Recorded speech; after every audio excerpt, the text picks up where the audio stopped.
Hello, everybody, and welcome to a new segment I am doing called Occulted. Thank you so much for being with me today. So, what Occulted is, what you're going to watch tonight, is basically an esoteric breakdown of current events. So, things in entertainment, things in politics, kind of strange things going on. We're going to analyze those here on this show. So, why you should care about the esoteric underpinning of things? Because what people will often say is that, listen, I can't see the spiritual world. I can't really know what it is for sure, so why should I care? The reason why we should care is because there are people in this world who are occultists and who do actually use occult tactics to gain your attention, gain your focus, and they use archetypes and symbols to influence you and influence the future. So essentially, everybody has a subconscious mind. And it's kind of like humanity is operating in one big mystery play. We're all sort of existing in like a drama, if you will. And if certain themes are introduced, if certain symbols are introduced, if certain archetypes are introduced, those actually have a deep effect on your subconscious, on the decisions you make, on what you're comfortable with because you've seen it so many different times, on how you define things, on the things you choose in the future. And so the reality is that we can be immersed in culture so deeply that we become the culture, right? And there can even be, believe it or not, individuals that are using these archetypes and are using these symbols to gain control, gain power, and essentially move society in the way that they want, that benefits them. And so typically this is called magic, but when you understand how the subconscious mind works and how spiritual forces work, it becomes more clear. And this is what Occulted is all about. It's all about us being able to look at whatever is going on in the news, whatever is going on in politics and entertainment.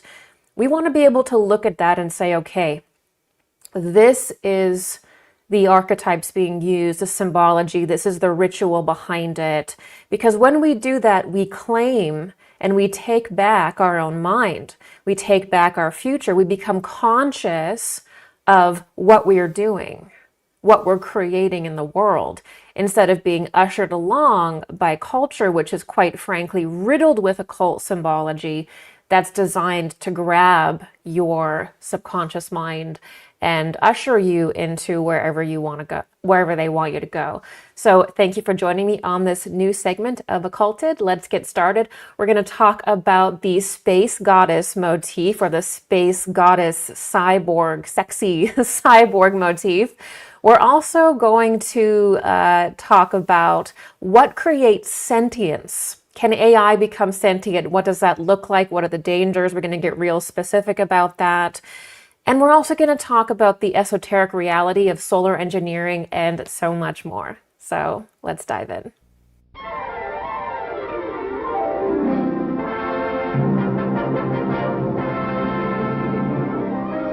And here it is.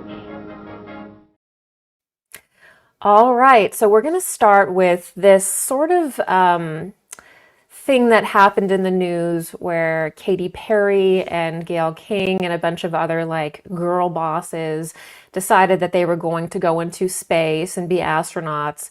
And they went and they flew in Jeff Bezos's, sort of anti-gravity, a Blue Origin capsule.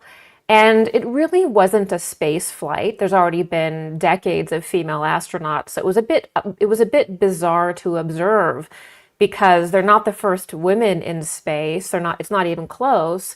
And yet there was this huge marketing campaign about, being an empowered woman, being, basically a goddess. Here they are. These are the space goddesses, really.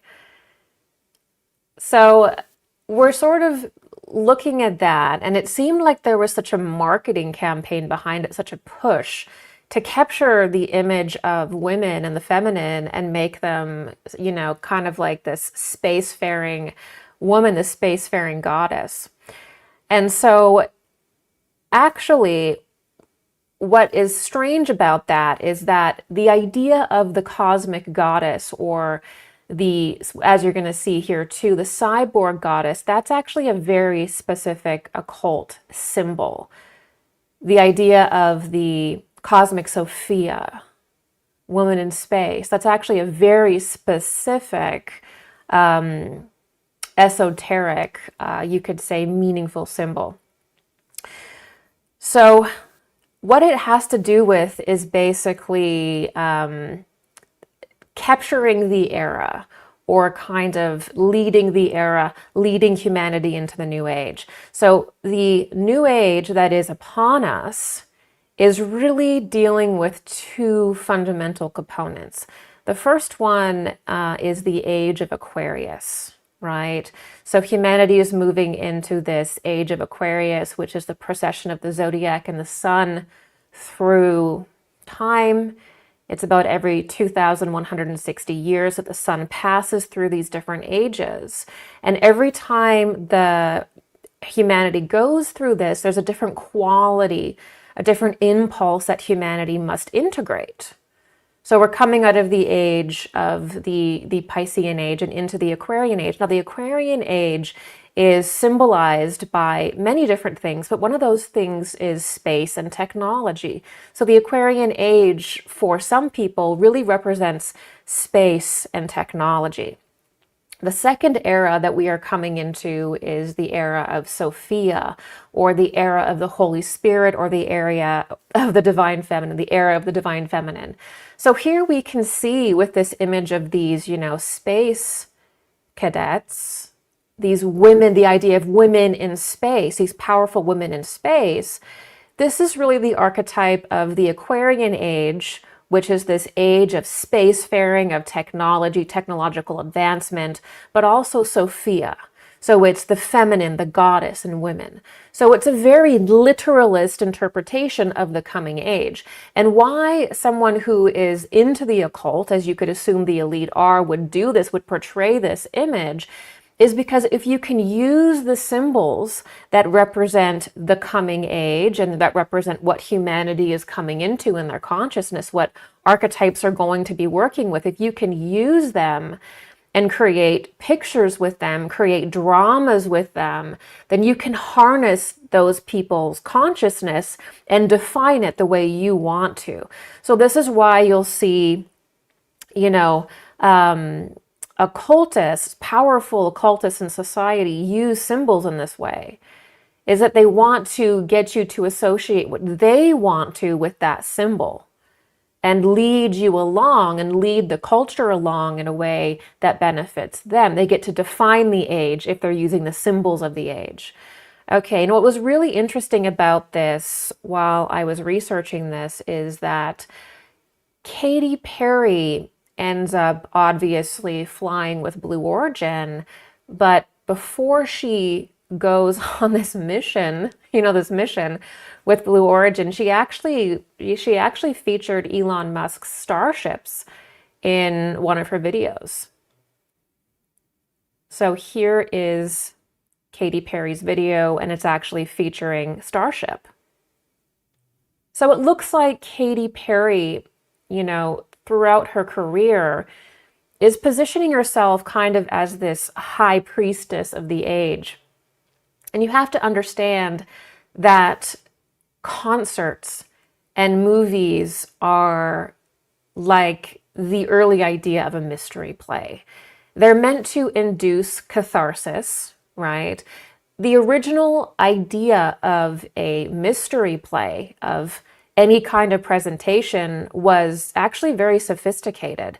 It was meant to portray very specific themes to you so that you enter a state of trance and catharsis and process whatever's going on the stage. So when you see something like Faust, that's a mystery play. Rudolf Steiner has some mystery plays.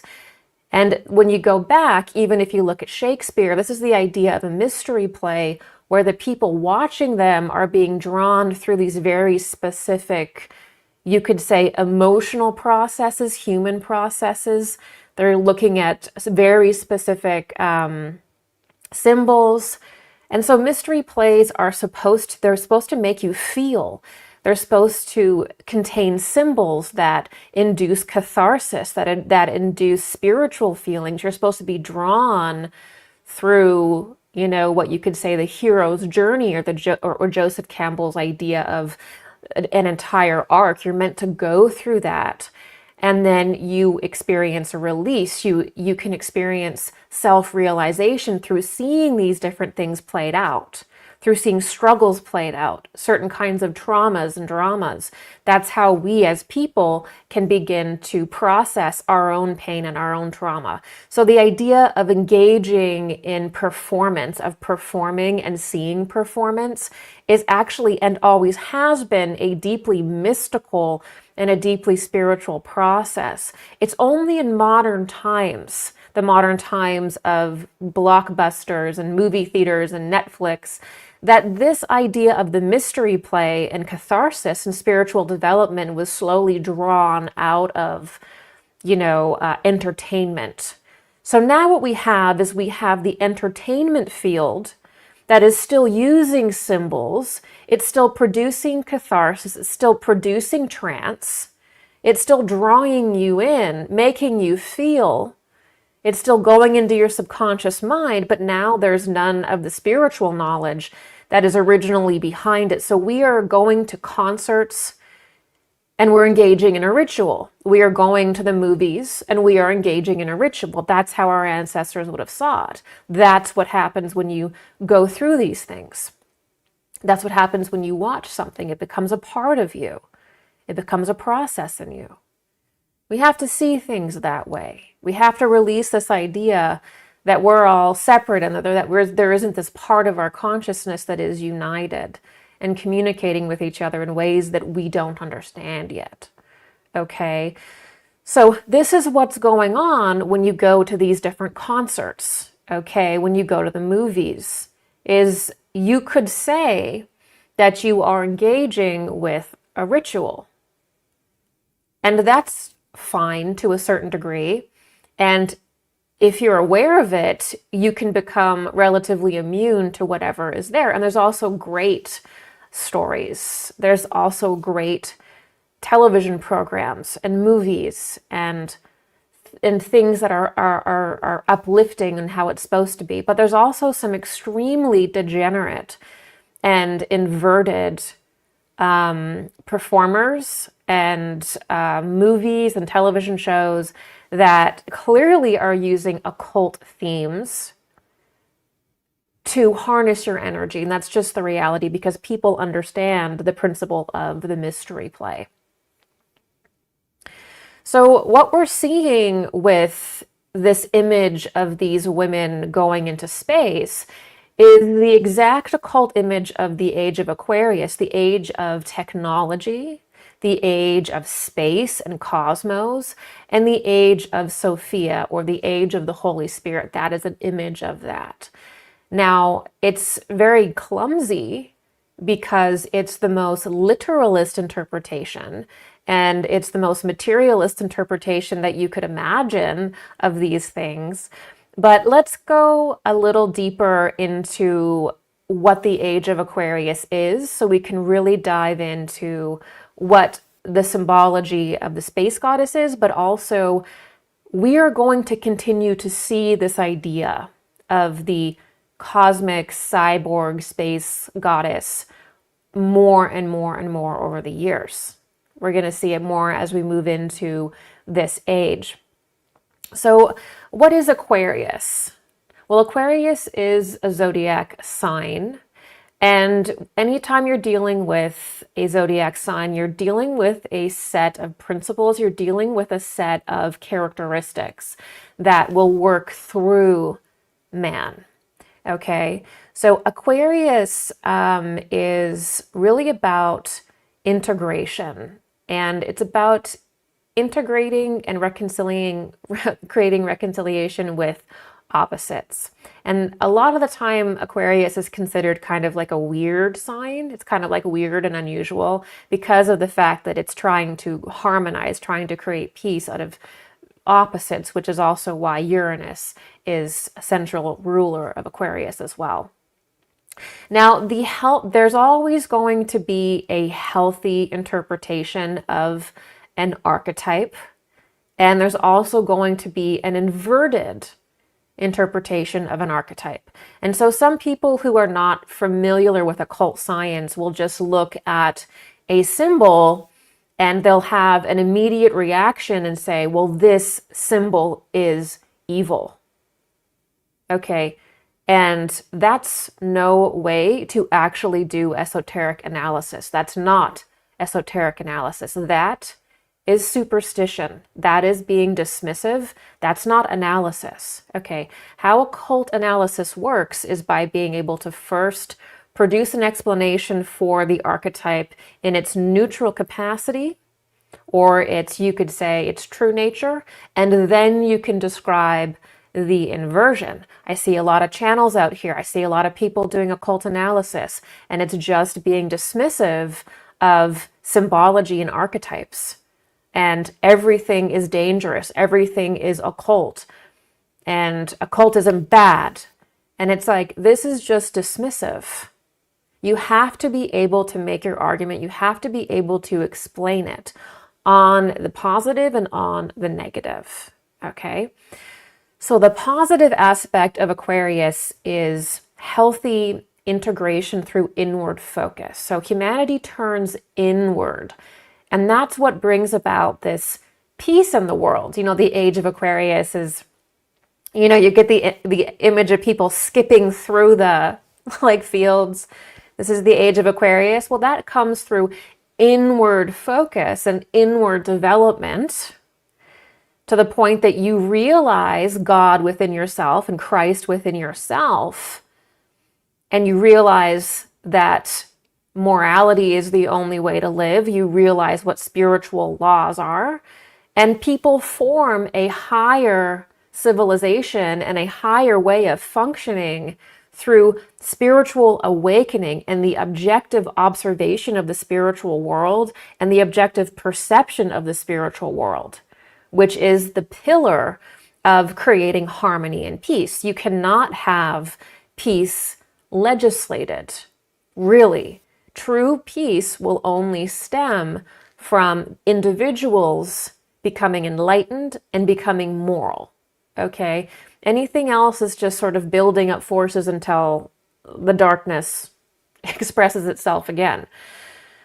So, the real meaning behind the age of Aquarius is the healthy inward focus that leads to morality and spiritual awakening, progressive spiritual awakening. That creates a natural sense of community because you realize that we're all one, we're all interrelated. What I do to you, I do to myself. You also realize that service is the only way to truly exist in life. And that becomes a deep realization.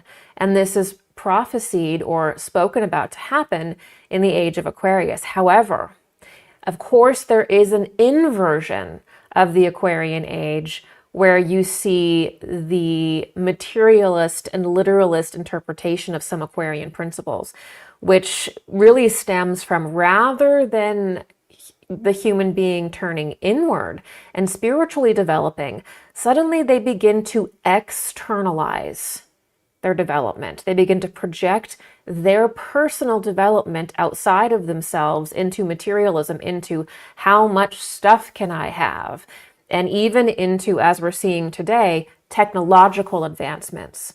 So there's no inward development anymore. There is just technological developments.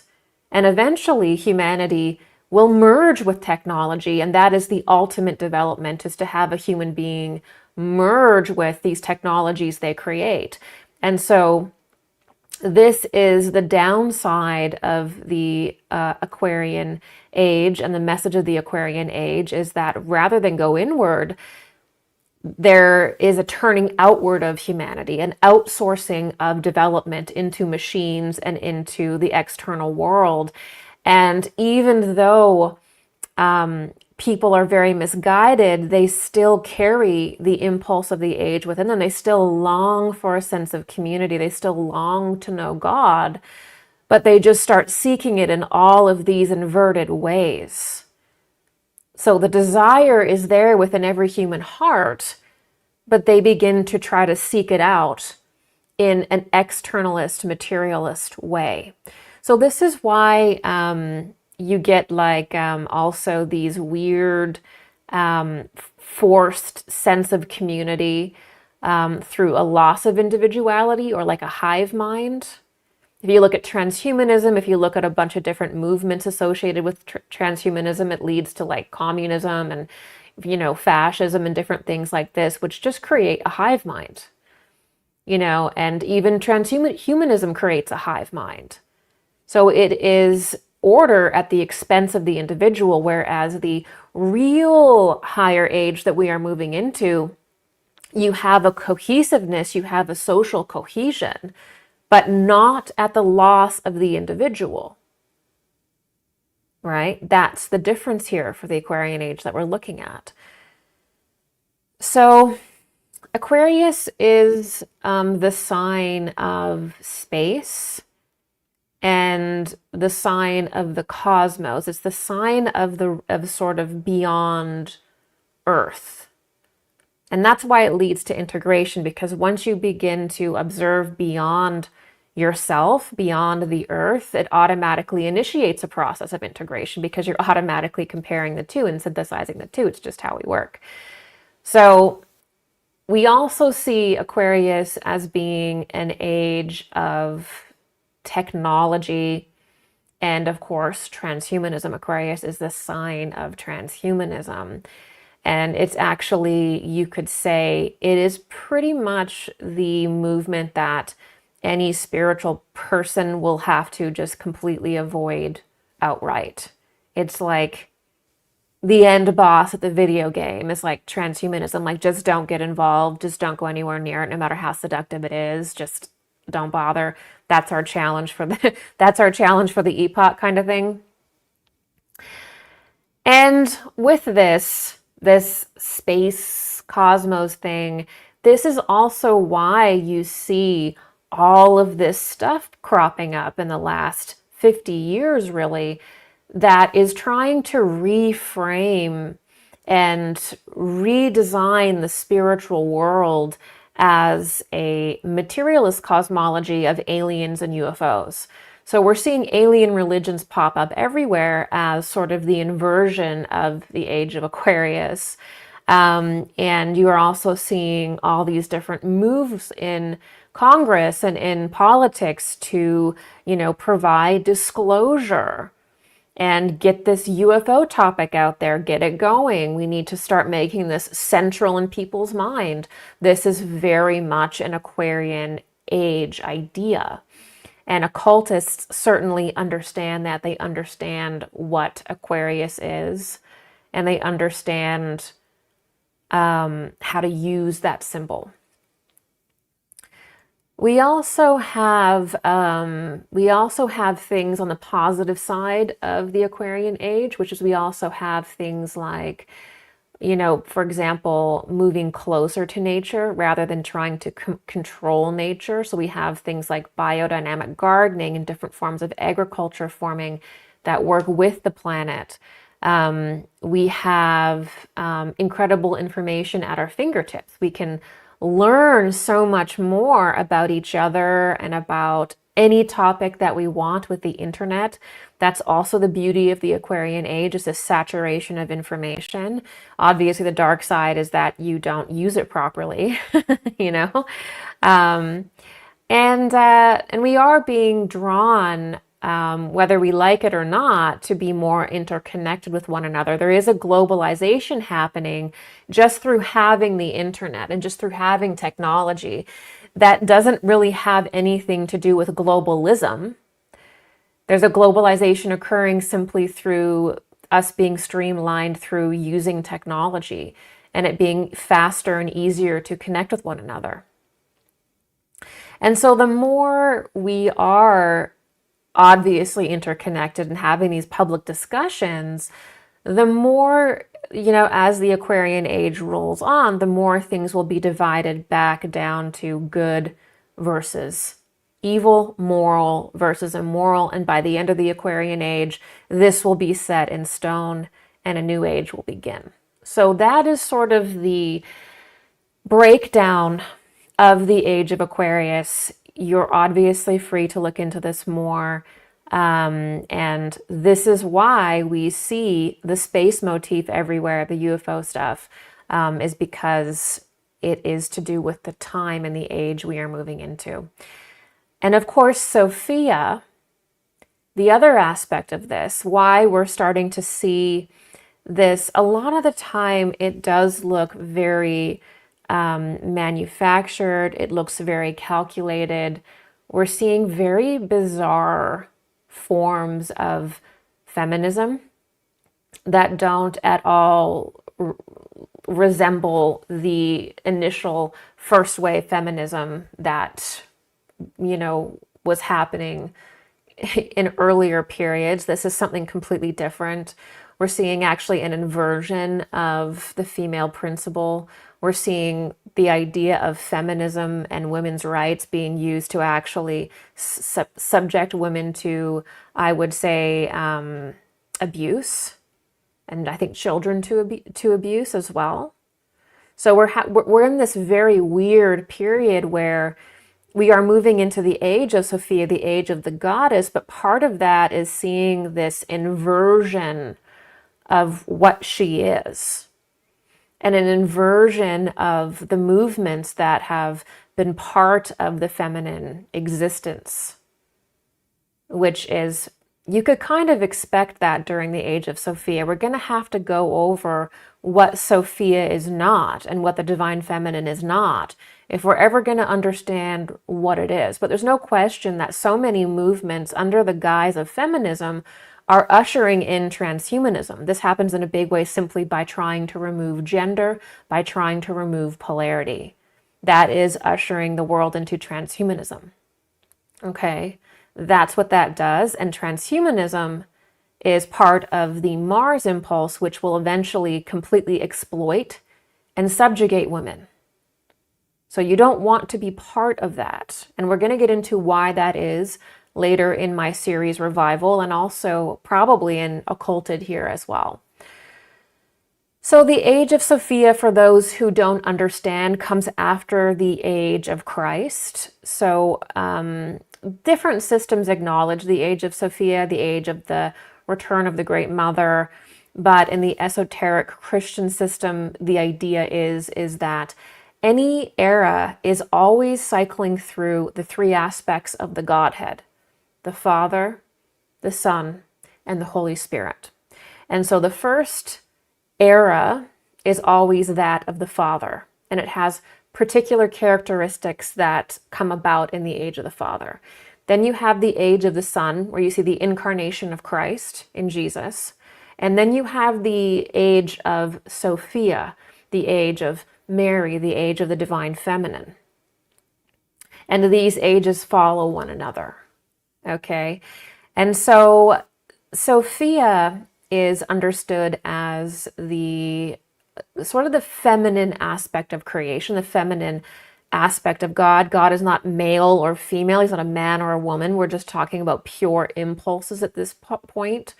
And Sophia is actually the esoteric name for the divine feminine, for Mother Nature, for divine wisdom, for sort of, you could say, the highest portion of the feminine consciousness. And by the way, when I say feminine consciousness, I'm talking about the negative polarity, the feminine aspect that exists in every single person. There is no person who does not have a feminine aspect, or as Jung would say, an anima.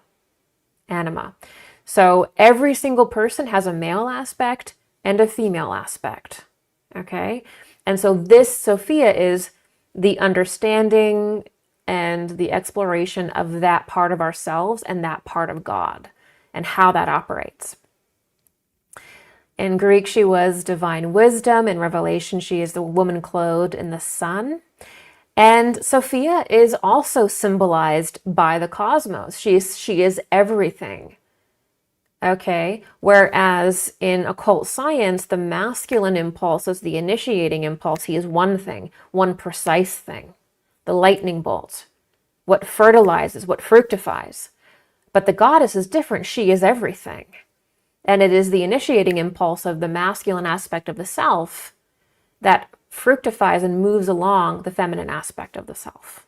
And that's a very deep dynamic in initiation science to understand.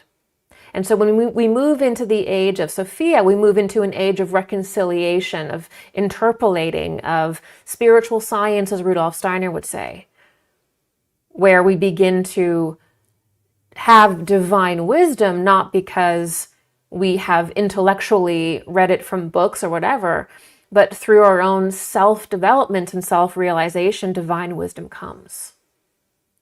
Right? So this is the age that we are in.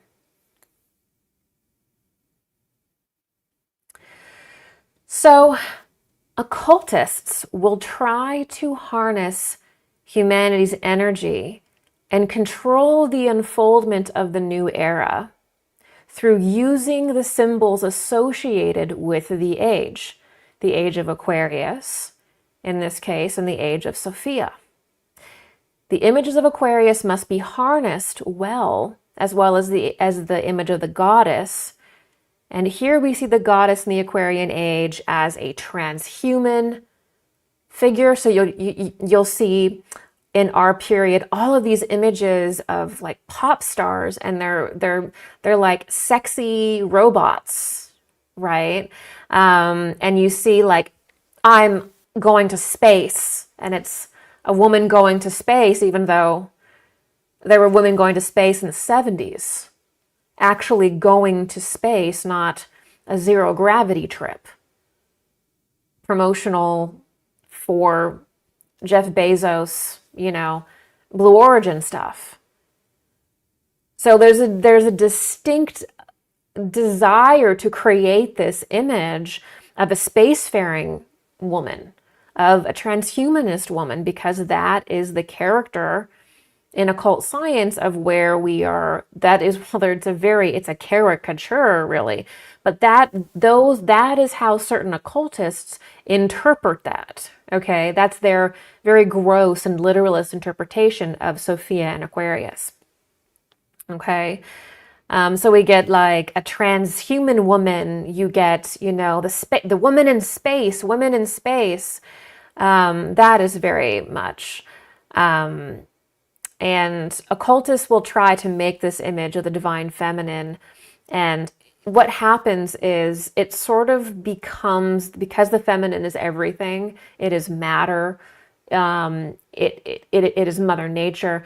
The images that are imprinted in our concept of the feminine become the basis of the new earth, they feel. So they're also really showing you the new Eve. That's also how they view it in occultism, is they're actually showing you, when you see the age of Sophia, you see the new Eve of the new world that's coming. And so they're showing you what the new Eve is. They believe that the new Eve is going to be a transhuman cyborg in space. They're showing you a very, very, very deep part of their occult ideologies. They believe that Eve, the mother of the new earth, is a cyborg female in space, probably on the moon. Okay, so if you can grasp that, you can get some very deep occult ideas that people have.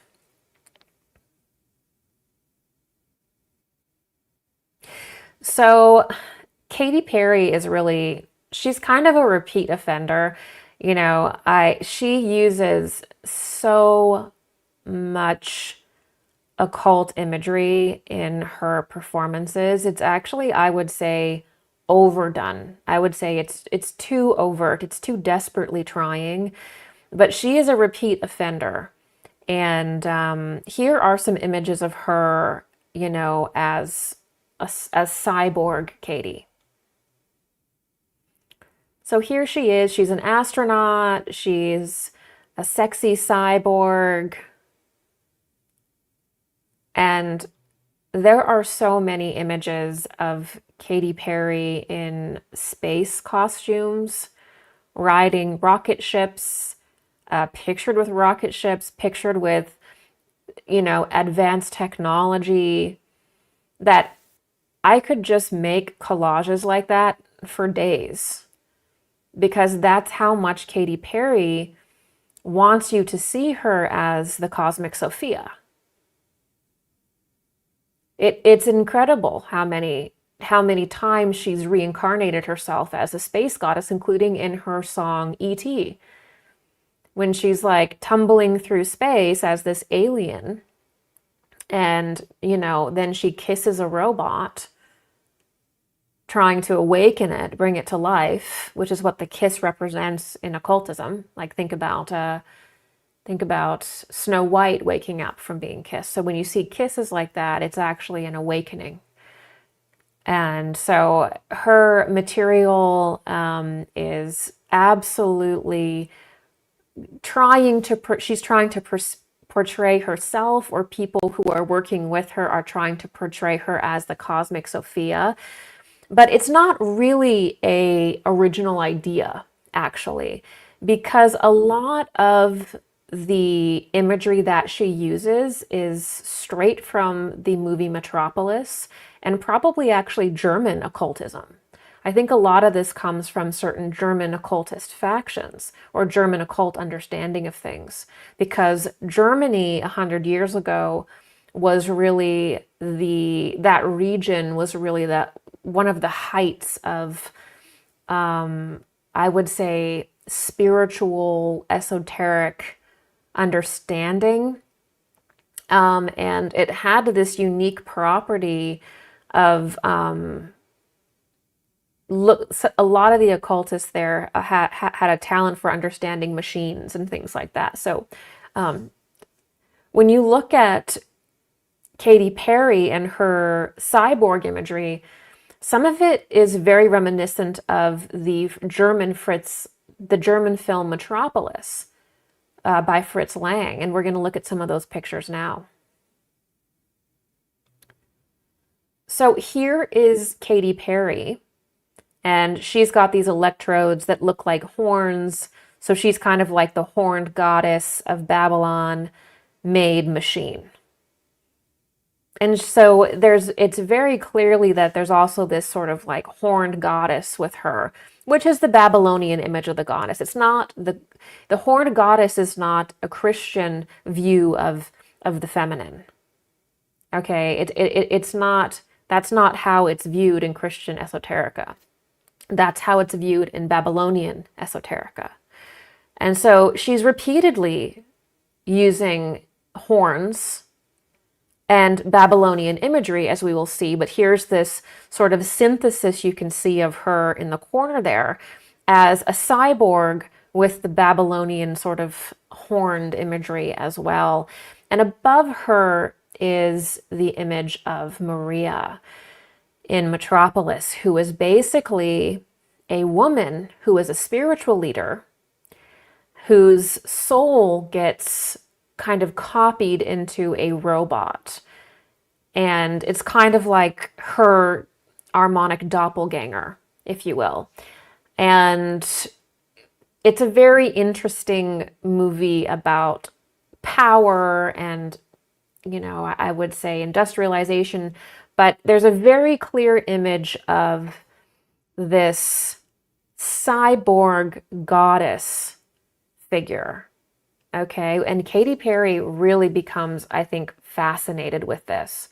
So here she is again, very similar imagery of her, laying on a table basically and being created. This is the same concept as Metropolis.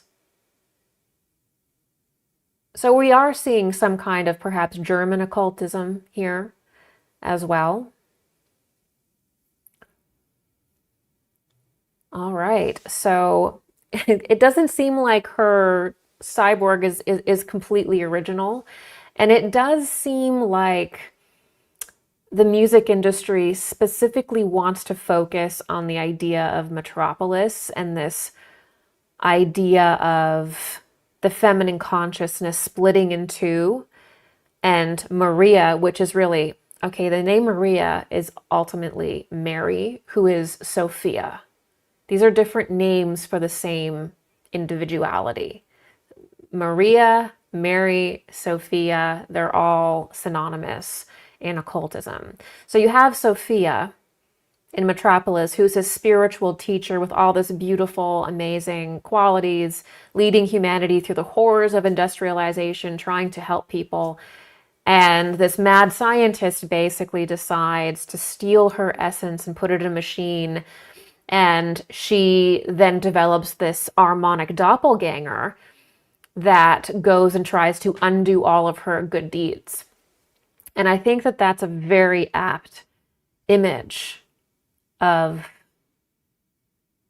what certain people would like to bring about in the world, is to empower what is called the harmonic doppelganger, or to empower our shadow self, which naturally is revealed to us through technology. And our shadow self is sort of it's like our animal self. And the robot really is like our animal self, our impulse self, mechanized and solidified into a machine, right? There's no individuality with a robot. So it's the animal consciousness preserved in a machine form. So it's really keeping women, it's really sort of taking the animal aspect of the feminine consciousness and locking it into a machine, right? And having that wreak havoc in the world and try to convert, you could say, all women, all of that down that path. So it's not just this image of Maria, the sort of dualistic figure of Maria. It's not just Katy Perry who uses the image of Maria in Metropolis. It's also Lady Gaga and Beyonce, like quite literally. So there is the Metropolis imagery, the actual movie poster, and the actual costume. And then you have Lady Gaga on the left, literally standing in the Metropolis skyline, designed to look that way. And then you also have Beyonce on the right in a version of the Metropolis costume. It's very clearly a version of it. And so here we see this image of the light feminine and the dark feminine. We see this idea of the mechanization of the feminine principle. And if you watch my work, you'll also see that what we're seeing when you have the image of a woman being electrified and being mechanized into a machine, you can also extend that and say, well, this also symbolizes the mechanization of the earth. It symbolizes the earth under total control of man. It's the electrification of the earth, because the woman and the female is symbolic of Mother Nature, of the earth. Mother is matter, is matter. The feminine aspect of consciousness is the most dense. It is the lower of the two elementals, not lesser, but denser.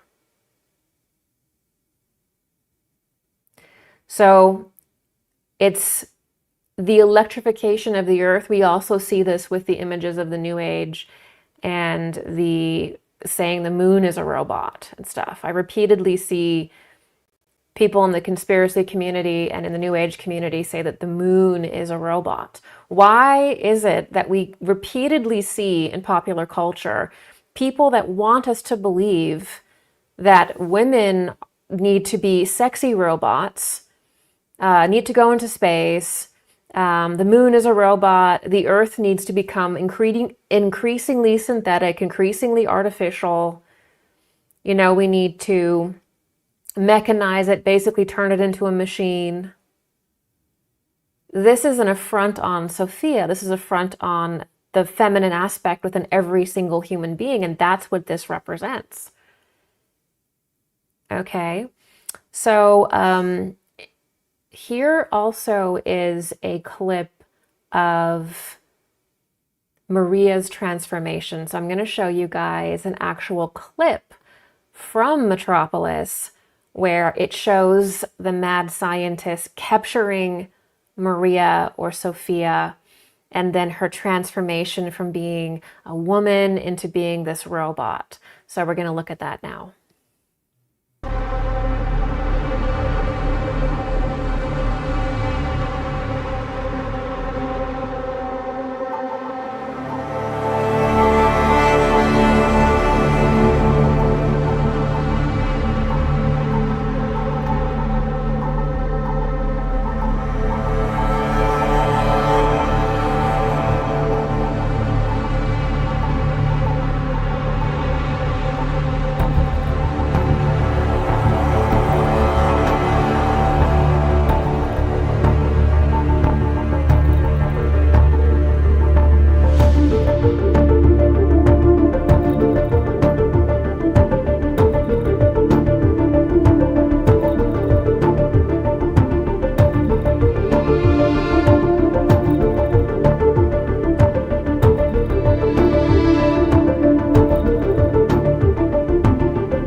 All right.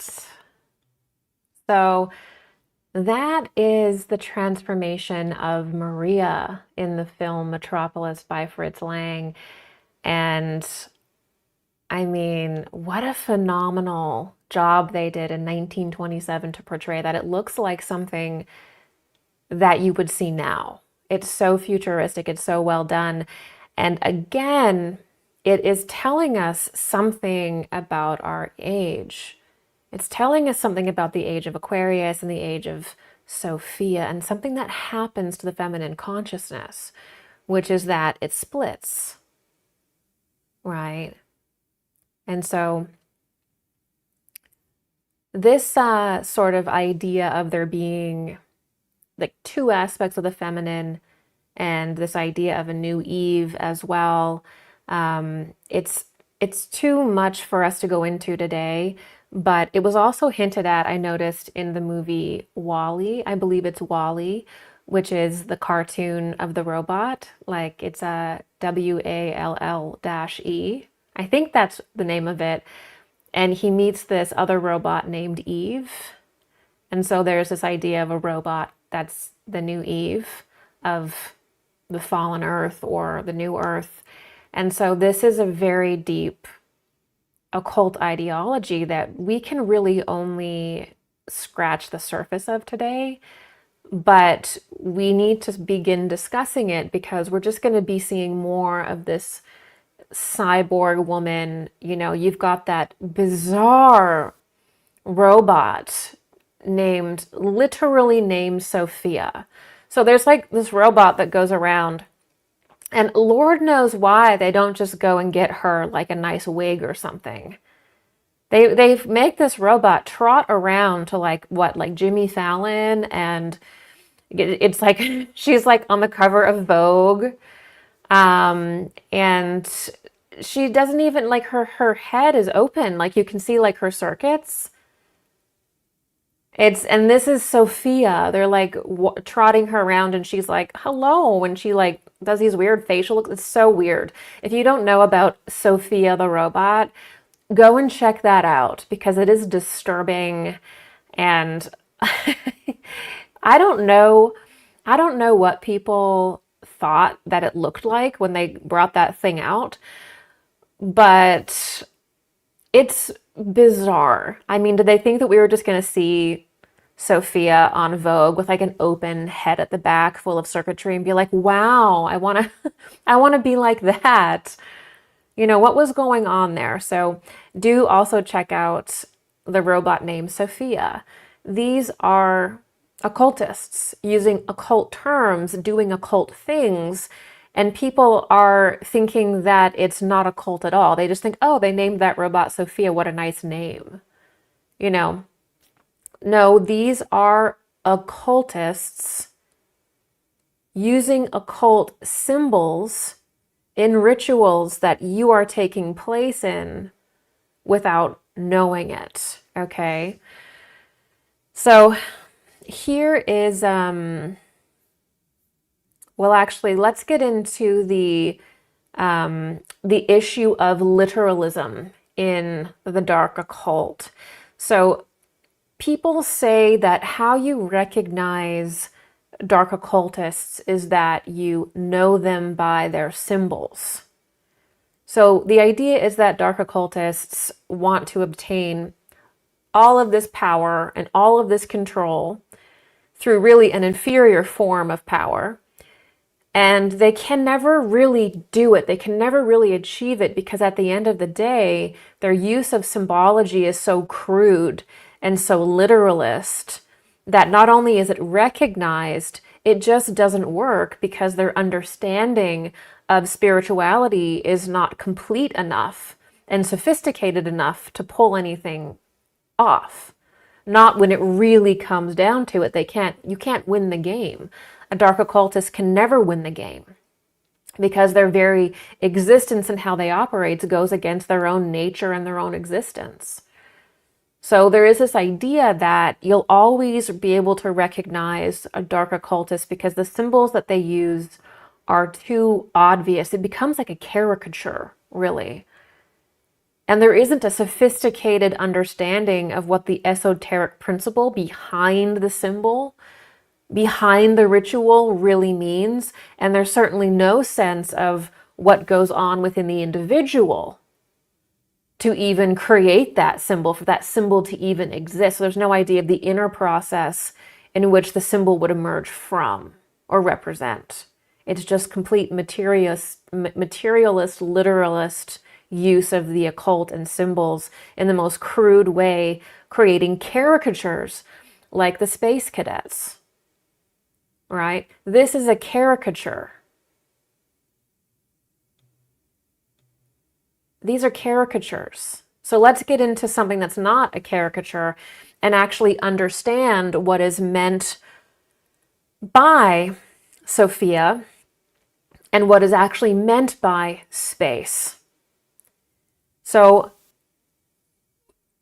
when you have the age of Sophia, okay, it is the genuine observance of the feminine principle. Okay, it's not caricatures and inversions. And when it comes to how society changes in the age of Aquarius and Sophia is that we begin to view things more pluralistically. We begin to wonder about things beyond ourselves and beyond the earth and about the spiritual world. Okay? So this is the time when we are supposed to have more of a pluralistic understanding of ourselves in the spiritual world, and we come into needing to learn more than ever about the spiritual hierarchies or the hierarchies of angels, right? This was brought about by Paul. And we come into having a more expanded view of earthly development. So it gets a little bit more pluralistic, a little deeper, more expanded in the age of Sophia. And we realize that, listen, this is not the only civilization that the world has had. We had prior civilizations, namely the Atlantean epoch and the Atlantean civilization, and we had the Lemurian epoch, the Lemurian civilization, and there were even eras of the earth before that. The earth itself has been evolving for a very long time, and actually was at one point not even a physical body, it was a spiritual body, it was an astral body. And it's only through the fall that it materialized. That's what the biblical fall is. It's the materialization of man and planet. And so in the age of Sophia, it's not about this caricature of like a space goddess. It's actually about having a deeper understanding, a more broad understanding of ourselves and the cosmos and the earth. It's having an expanded view. That's really what it's about.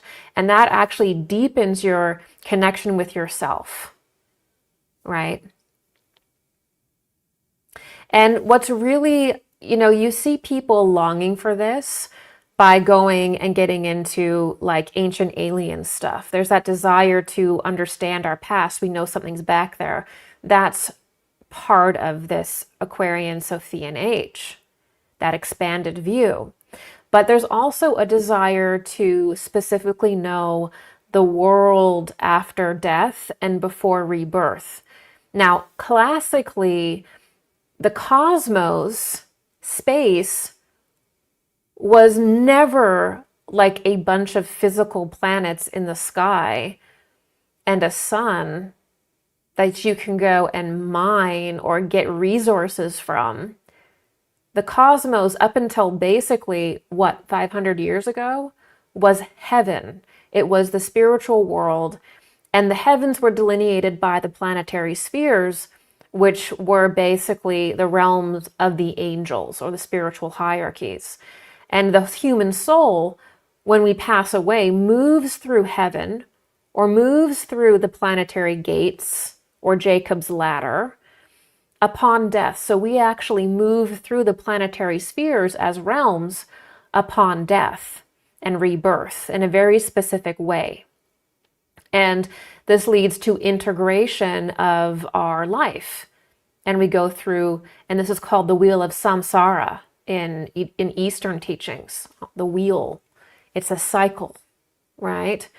And so that is the esoteric reality of space. So there is no talking about space or Mars or Venus or planet XYZ 1582 or the sun in a spiritual way, unless it is that way, unless you're talking about the process of death and reincarnation and the soul's movement through it, as Edgar Cayce would say, planetary sojourns, as the Egyptians would say, moving through the gates of death, as the Eastern mystics would say, moving through the lokas upon death, or the Bardo plains upon death. That is returning to us in the age of Sophia, this plurality, understanding the soul and its process of death and rebirth. Okay, so that's what we gain, that knowledge in the age of Sophia. We remember that.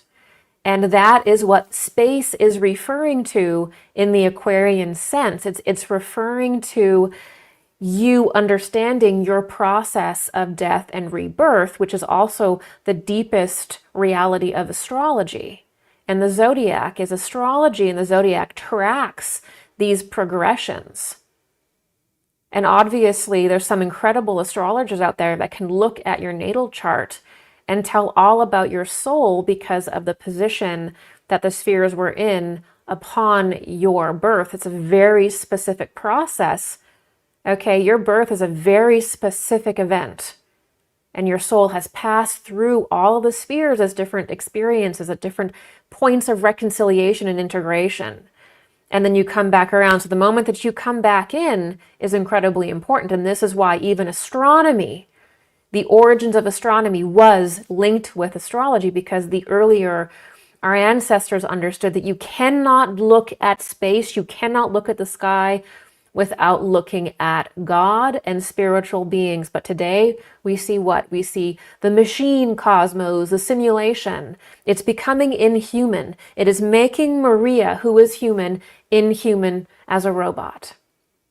That's what our materialist, literalist mindset is doing. And so when we look at the sky, when we look at planets, we are not really looking at physical things. We are looking at realms.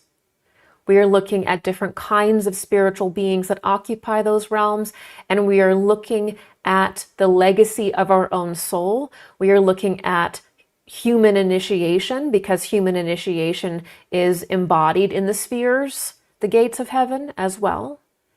We are looking at so much when we view the cosmos properly. We look at nothing when we literally think that space is full of these alien beings, and our greatest advancement is to become technologically advanced like them. This is pure materialism. It's pure, sheer materialism. It is Sophia chained in a robot body. It is the moon as a machine. It is all of this stuff that is the complete inversion of the Aquarian age of Sophia that we are having to deal with now. So while it's trendy to condemn all symbols as evil, anything in the occult as evil, all symbols and archetypes are actually fundamentally neutral. The goddess is a symbol of the feminine aspect of your consciousness. Your ideas about her represent your relationship with your feminine self, male or female. Aquarius represents the process of transformation within yourself, and whether you will choose to develop yourself through inward spiritual realization and attunement, or whether you will choose to project yourself perpetually outward into the material world, seeking development through the glamour and excitement of hyperfuturism and technology, space colonization, and ultimately transhumanism. Everything leads to transhumanism. When you really get down to it and you talk to these techno bros and these technologists, the solution to everything is always to merge with machines. This is an illness. There is no occasion where we merge with a machine and our life becomes better, or we have more autonomy or more sovereignty. That's the end. And it's not just about the brain chip or neural link or these embedded particles. It's that our entire earth is being radiated more and more and more with internet, with frequencies that make having a thought impossible when you have a receiver in your mind. So it's not just neural link. It is the reality that we are bathing in radiation and have a receiver in your head or in your body. You know, this is something that we have to be honest about. No matter how glamorous people make transhumanism, that's the reality. Okay? There's no occasion. It's too far. It's too far, you know. So the rise of Sophia brings the phase in which humanity can develop personal perception and experiences with the spiritual world, creating within themselves divine wisdom. So Sophia is the age of spiritual science. In Rudolf Steiner's system, he says anthroposophia. Okay? In this age, human beings gain spiritual perception. There's no need to engage in dogmatism and superstition. You can perceive the spiritual world yourself. You can know Christ. You can understand what angels are through your own perception and interaction with them. We're not meant to just be frozen in development and never have a relationship, a deepening, more and more intense relationship and apprenticeship with these spiritual beings. We're meant to become like them. That's the point. Okay, we have to perceive them to do that and understand the spiritual world as an objective reality. That's our task, okay? So here, space, the cosmos, is not the literal physical place beyond the earth. Planets are not just like physical bodies, but rather space is a material image of the heavens. Space is indicating to you, with the placement of every celestial body, everything happening in space is showing you something going on in the spiritual world and within yourself. That's how we have to look at it for it to be, for human beings to have any scrap of meaning inside of them, okay? Planets are stages of human development, and we pass through them upon death and rebirth. And dark occultists don't understand the real mysteries of the goddess or of the cosmos, and repeatedly portray these concepts as bizarre and gross caricatures. They create origin stories where aliens created humanity. They create the robot goddess. They create these weird literalist caricatures of occult things, and that is how we know them, by their symbols. So, you guys, Katy Perry is a repeat offender. She is a repeat offender, and she has used so much occult imagery in her work. You know, here she's literally, you know, eating a human pie. You know, cannibalism is a rite in Satanism, in certain forms of Satanism. She's a very big fan of doing the Odin's eye, or the eye of the Father imagery. She repeatedly does this, and people laugh at it, but she's dominating you. This says, I am God. I am the singular I. It's an image of the Father. Okay, so it's sort of like I am the creator when you do that. So this is something that there's so many pictures of her wearing the eye. Maybe it's a hamsa, maybe it's a protective eye. I don't really know. I just know that she does it an awful lot in exactly precise occult ways. But for sure, the most aggressive occult ritual that people had to participate in with Katy Perry was the Super Bowl, when she blatantly presented herself as the whore of Babylon, or she presented herself as actually Inanna and Ishtar. She did this by taking Ishtar's exact posture and riding a mechanical space lion through the audience, through the football field. Here's an image of her doing that. This is Katy Perry blatantly presenting herself as a goddess to you. Okay? It doesn't get more of a caricature than that. Because here is the images of the Babylonian goddess Ishtar and Inanna. I mean, the leg on the lion, it's not even trying to be subtle. It is saying, I am the Babylonian goddess in the mystery play. That's what I am. And I'm going to do it in front of all of you. And this is what I am. And you're participating in this occult thing that I'm creating. And let's be clear. There's no reason to do that. It's unethical to do that.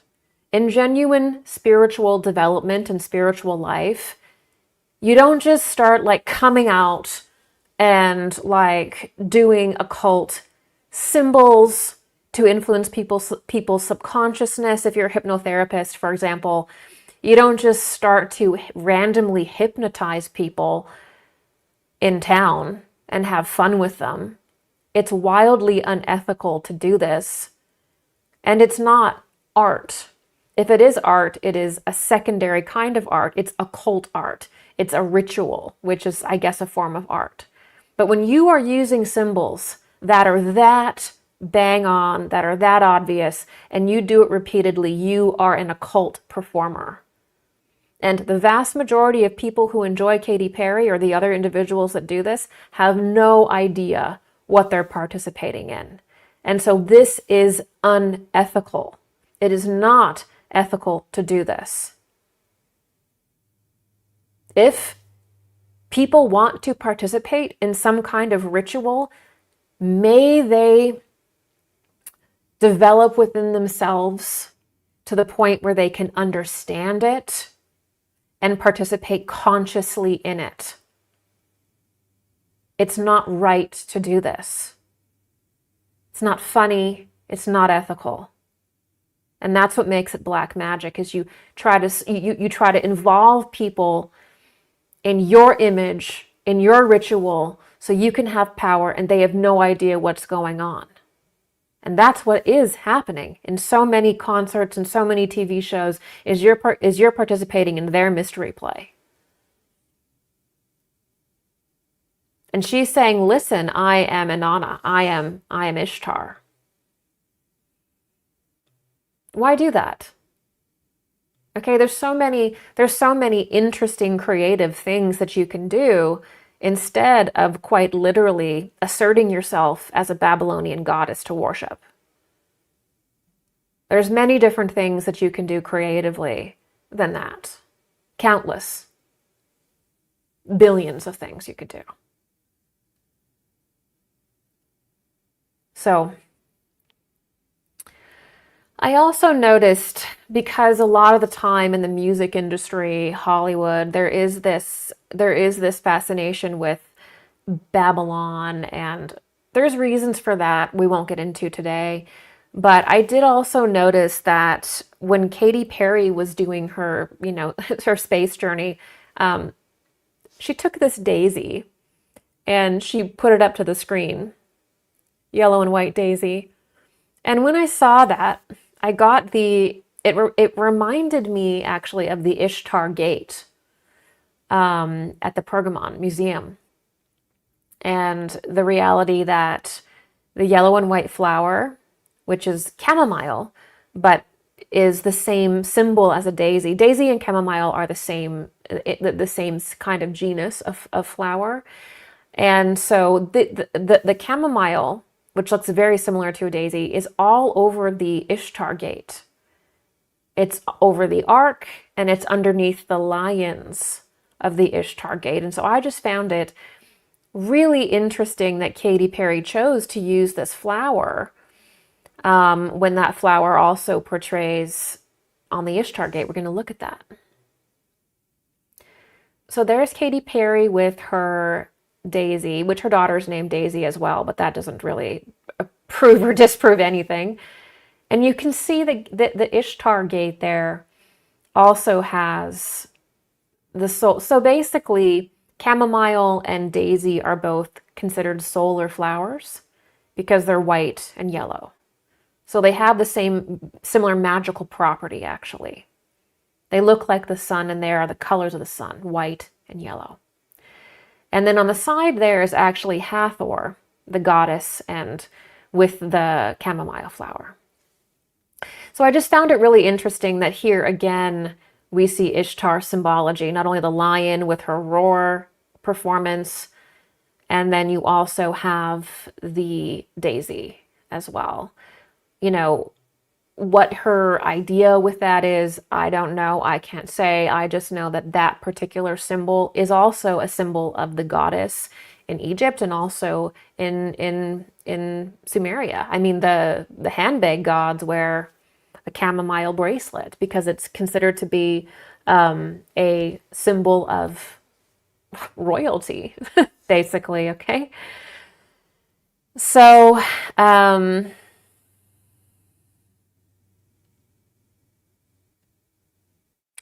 So Katy Perry is a repeat offender. She uses precise occult themes and imagery when it's not necessary to exert influence over her audience at all. You know, when you go to see a Katy Perry show or you go to see any show, you're going there to have a good time, to be with your friends, to listen to music. You're not there to participate in an occult ritual centered around Babylon or centered around whatever it is. Why you're not there for that is because you have no idea often what's going on. So you're being roped into this stuff with sound frequencies and images, and you're participating in something that you think is innocuous, but Hollywood and you know the music industry, they understand the power of the occult. I mean, if you look at the beginnings of Hollywood and even the beginnings of music, it's deeply rooted in occultism. It's not stopping now.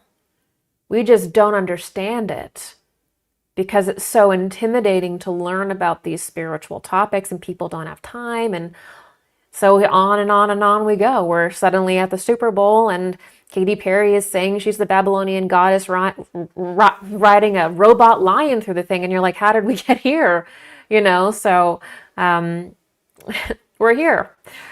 So she uses the images of the Babylonian goddess tradition and attempts to modernize that stream through appearing as the new Eve, the new Mary, the new Sophia. So she'll take the ancient image and she'll try to modernize it and present herself as the new image of it, right? So the new image of Sophia and Mary to dark occultists is a spacefaring babe, sexy spacefaring babe, and a cyborg. That's one of the symbols that they repeatedly use. All right, you guys, so that is the first segment. We've got a few more to do. And I just want to let you guys know that if you enjoy this, I do have a private platform where I do live Q&As. I have forums where you guys can dive so deeply into spiritual topics, and it is lively, and there's so many incredible people on there. So do consider checking that out. That allows me to do my free work here. And if you have a story like the female space cadets going into space, do let me know by going to Gigi Young/Occulted, and you can submit your news story to me and we can maybe go over it here just like this. All right, so now we're going to get into another story, which I see an awful lot on social media, different podcasts, is we're really grappling in society with what is AI beyond its material expression. So what is the spiritual significance of artificial intelligence? What is the spiritual significance of computers, of technology? Because we know, I mean, especially through Revelation, we know that there is this reference to the mark of the beast. Various different spiritual individualities have warned about this period of the automaton, of automation, of externalization. We know it's there, but I have noticed that a lot of, especially leading podcasts that have incredible influence, there's a struggle to really get into the specifics and really understand the spiritual reality behind AI and why there's so many people saying that it's an affront to their soul, an affront to their spirit. Why are people saying that a demonic entity can enter into AI? Why are people saying that your computer can be possessed by AI? Why are people calling ChatGPT and Grok demonic and saying that a demonic entity can work through it? Why are these conversations appearing? And most of all, really beginning with the idea of what is sentience. So recently, there was this really strange video of robots apparently reaching out and attacking people. And a lot of individuals were having conversations and saying like, It's here we go. We're going into like Armageddon and the robots are attacking us and our robots gaining sentience. Okay, so let's look at that video.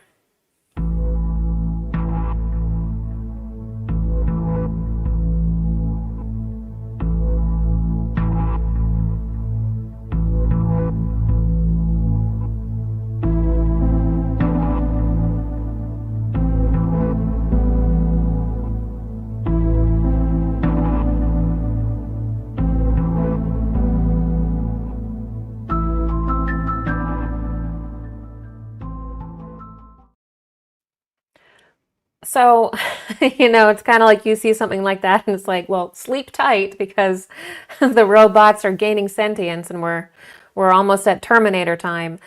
But really, we have to discuss, what creates sentience? What is sentience? What makes something sentient?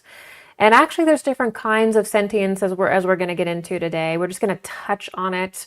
But the sort of idea that I see that is, I would say, the most commonly discussed is that if if an AI can just gather enough data and process that data and communicate with us enough that those processes alone, like data collection and interaction with humanity, will then somehow create sentience. As though sentience just happens through data collection or a computer interacting with someone. Okay, that's not sentience. Sentience means there has to be a spiritual aspect that is present in the form. So nothing can be truly sentient without having a spiritual entity or entities within it. That's really what sentience is. So sentience involves spiritual forces that of the soul, and then they animate matter. So human beings have a very specific structure that allows sentience. We have a sort of higher self or an I, which is our highest spiritual identity and core. And then we have surrounding that an astral body. And we have then an etheric body. And we have a physical body. This is how it's viewed in occult science. And it's actually all of those bodies that create sentience in the physical body. So our experience of the physical world, our perception, all of that actually has more to do with spiritual things than it actually does with the physical world. However, there are other arrangements that are inhuman that can occur where lower entities, or you could use the language entities that are subhuman, subnatural, subatomic, certain fallen angels who have a different kind of structure than us, can animate machines, okay? And they can do this actually through the electricity and magnetism. Now, we can't get into today how that happens, because that's an entire occult exploration. And I've touched on that in my lecture, Electric Apocalypse. And if you go to my YouTube channel and all of the content I've done on my private website, you can type in different like Ahriman or transhumanism or demonic entities, and you can find hundreds of hours of me talking about it there. But for our purposes, what we need to understand with this is that it is the case that through electricity and through magnetism, you can have entities actually work through a machine. You can have them influence electronics. All right, so it's not like a cyborg or a machine is experiencing the incarnation of a soul. It is that certain forces can work through machines. Okay, that's part of this. And as the environment of the earth and cosmos changes, certain things in the future are going to become easier and easier in regards to certain entities incarnating into machines or entering into machines as well.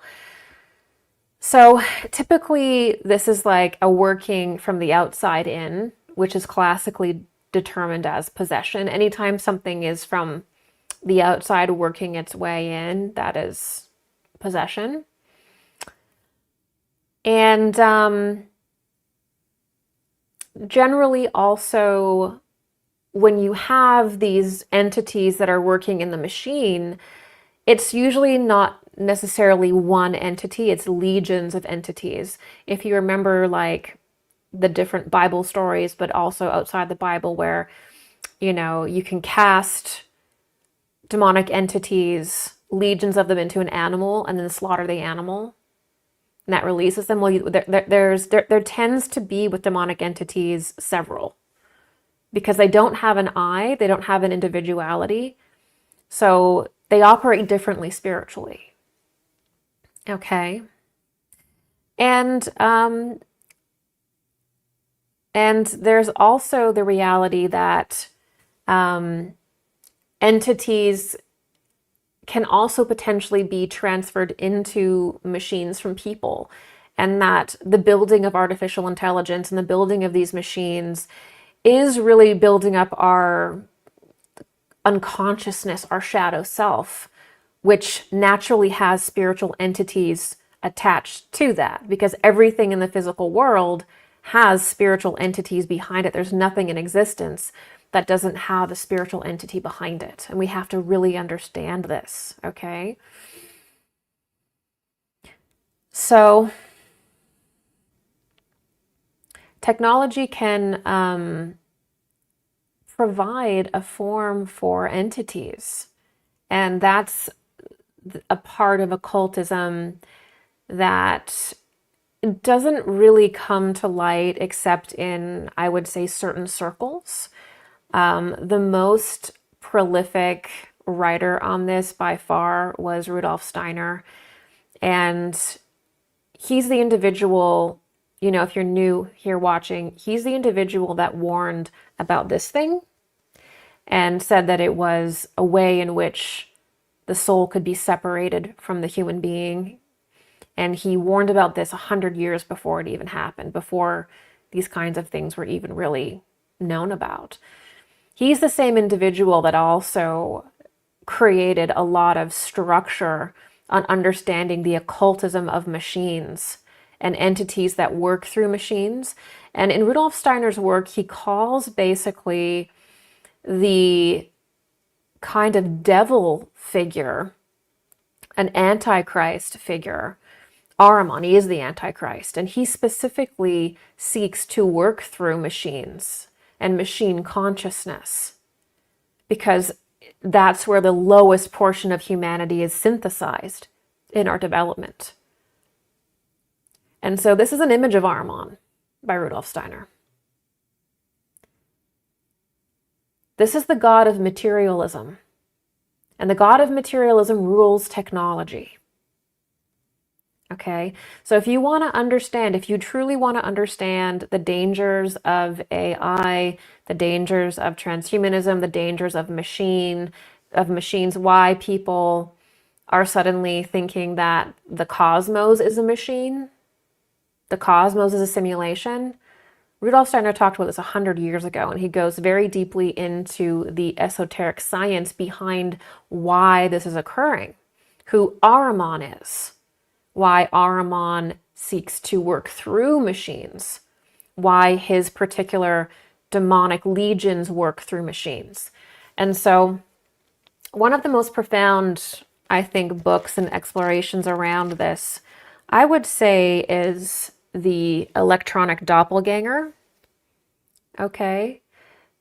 And this is an exploration of his work. And if you really want to know about humans and machines and the challenge of the age and AI, this is a good place to start. Also, I would also recommend the lecture series, The Wrong and Right Use of Esoteric Knowledge. That's a 3-lecture series where he talks about dark occultism, and he begins to reveal sort of the trouble that we're in with, you could say, fallen spiritual entities seeking to influence humanity through machines, operating through electricity, right? Because you have to understand that we are electrical beings, right? That you can get an electrical read of your body. It's called an EKG. And so spiritual entities can live in electricity and magnetism. And they don't necessarily need a form totally, but they can influence through that. It's sort of like, it's why a lot of technologists will stand right up in front of you, like Elon Musk did this at a university, and he quoted, I think it's Isaac Asimov, a science fiction writer, and said that you can basically compare technology to magic. You can't differentiate them, because that's how these people see it. And I'll tell you what, the highest kinds of technology, I'm not talking about a lamp that you turn on or even necessarily a computer that you turn on, but these advanced technologies that they're wanting to release today, you're not looking at just a device that magically gathers up energy from the unknown ether. You're looking at a magical device. And if we're going to be on the topic of Ahriman and the spiritual entities behind machines, we better talk about what free energy is and etheric technology, because that's a spiritual technology. And there's no way that those things should be ushered out into the public unless they are understood on a spiritual level, because they are a spiritual device. To look at something like that and just say, this is a material technology, is foolishness. It's foolish. It's not. Okay? Turning on some of these devices that they have out there that haven't been released because of this reason is not like flicking a light switch on. It's not like combustion. There are spiritual entities that can begin to work with humanity through these devices. And that is very much, again, part of this Aquarian age that we're in, is we have to confront technology. But there's no way that we can confront what's coming from a strictly economic standpoint, from just a purely materialist social standpoint. We have to go forward with the spiritual knowledge of technology, the potentials of it. And it doesn't mean that we can't have nice things. It doesn't mean that we can't have advanced devices. It means that we have to understand very precisely what we are dealing with, what it's doing. Not from the materialist perspective, with people just feeling around and guessing because they have no spiritual perception and no idea, but actually understand what they are. Okay, so this is also part of the Harmonic Age, is rushing people into a relationship with technology when they don't have the level of critical thought, the level of individuality, a level of spiritual perception to actually properly interact with these things. All people have is like a bad feeling in their stomach, but they don't know how to explain it. We're unprepared. That's the reality. So part of becoming prepared is being able to discuss the spiritual, esoteric, objective reality of AI, of Ahriman, of certain kinds of demonic entities that work through devices. And you'll find that this is actually nothing new, despite people using technology. This idea of incarnating an entity into a form is as old as time. It's called the rite of the golem or the rite of the homunculus. Okay? So the golem is a form created by man out of clay in Jewish mysticism. And the magician can basically animate this form that he's created by summoning into it a entity or creating an egregore and putting that kind of sentience in it. So it's not sentient like a human is sentient, but there's these sort of elementals and subnatural beings that operate in it, and they do the creator's bidding. So when you create a golem, okay, homunculus in medieval alchemy, you are creating something that is in the image of you to do your bidding. And a robot can be a golem. It can be a homunculus. It is an image of a man created by a man. So we are also looking at the rite of the golem, okay, on a much more advanced level. And they've been doing this for hundreds of years, thousands of years, different kinds of occultists trying to incarnate. I mean, look at Jack Parsons, the Aquarian space age man, trying to, again, incarnate the whore of Babylon into his girlfriend.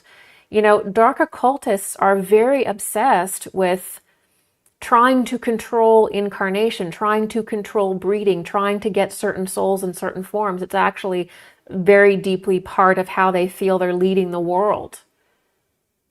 Okay, so when we look at the development of robots, you're looking at a guy, a person that's creating golems that ultimately could potentially, especially over time, contain certain influences in them, certain kinds of sentience. Because again, there are spiritual beings behind everything, every drop of water. Every individual has an angel that is their guardian angel that leads them, that protects them. Every tree has elementals that make up that tree, that guard that tree. Our world is full of beings and forces of angels and demonic entities that seek to work through man and seek to work through man's creation. It's what they seek to do. We have to understand that. Okay?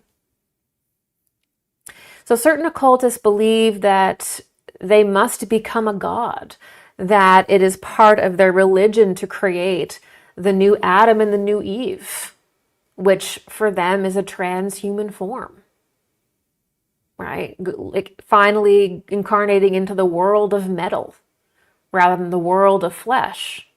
That's the element, right? So this idea of entities occupying an inanimate thing is classical occultism, classical dark occultism. There's nothing new about it. It's just now we're using technology that can be electrified that can really start to bring these things about if we're not careful.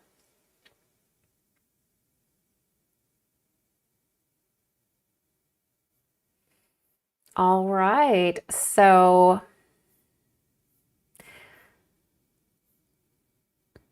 I'm wondering if I should read this final piece. I think I'm going to save a portion of this for our next Occulted because we're running a little bit long. So I'm going to save a portion of this for another episode, and I'm going to go on to the next story. But if you are catching this on the replay, go ahead and check the comments in the description because I'm going to put a bunch of resources down there of things I recommend checking out to understand the whole AI thing, to understand the idea of subnatural beings, things like that, so we can actually get our head around the spiritual dynamics behind the dangers of AI and hyper-technological growth. All right, so I'm just gonna, okay, so some comments coming in. This is from 11. I remember Katy Perry's tour in 2014 had literal ancient alien themes and Egyptian alien imagery. Yeah, she, it does not hide it. Like, she just goes right out and says, I'm an occultist. She repeatedly plays with the ET theme, Egyptian themes. She's actually done one where she's a witch burning. This is something that she does a lot. Wayne Peak, everything nowadays is so fear-based. Yeah, it's funny. Everything, you know, Wolf and I, we don't watch any kind of modern movies or entertainment because we've just noticed over the last, especially over the last decade, things are becoming so much more degenerate and just like negative and just kind of like shocking things to shock you rather than something being actually moving and intelligent and creating that kind of catharsis, that full story. It's just like some degenerate movie or like TV show that its only profound thing is that it shocked you. Like there's no meaning anymore. And so we've definitely pulled away from watching a lot of modern things. Also, I don't know about you guys, but I'll make my own decisions about politics and movements. I don't need to have any celebrity, whether you're a musician or you're in Hollywood, shove some kind of like social justice theme down my throat or tell me what I should be thinking or lecture me or whatever it is. I do not want to be lectured while I'm watching a movie or a TV show. I don't want ideology shoved down my throat. I want to experience something that is, quite frankly, more honest, maybe even transcendent, inspiring, wholesome, something that represents, the human spirit that I can feel encouraged by, inspired by. Let's return to that because that was the original idea of a mystery play as we began with, but now we're just getting all different stages and colors of different kinds of weird degeneracy and violence and weird stuff, and it is bleak. So yes, a lot of things are negative. Camellia Lou says, we can utilize technology without surrendering our bodies and consciousness to transhuman agendas. Great point.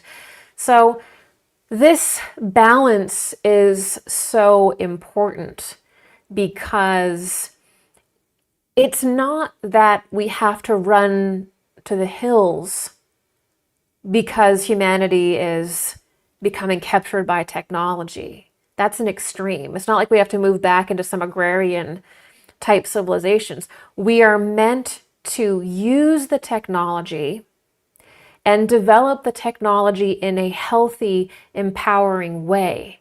But the only way that we can do that is by actually understanding the principles of what we're dealing with on every level, on the material level and the spiritual level. So, there is obviously incredible uses for technology, even very advanced technology.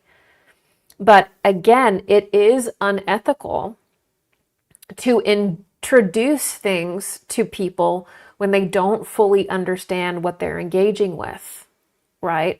Now, dark people will use their knowledge and technology as a way to suppress people. Because if technology gets a hold of society too fast, you have a bunch of you have a technate. You have a bunch of technocrats that have basically a non-negotiable level of power because technology is, if you have a bunch of satellites and technology, especially in space, you're limiting the freedom of humanity on Earth. There's no question about that. I don't care if it like allows people to have power. What are we doing? Right? We're focusing on the most material level of technology. We're never going beyond it. And it's leading people to have a negative relationship with it because they don't understand the full picture. Right? And so, yes, there is a positive path for technology, which is what I am arguing for. But the only way we can get there is through actual knowledge of what we're working with.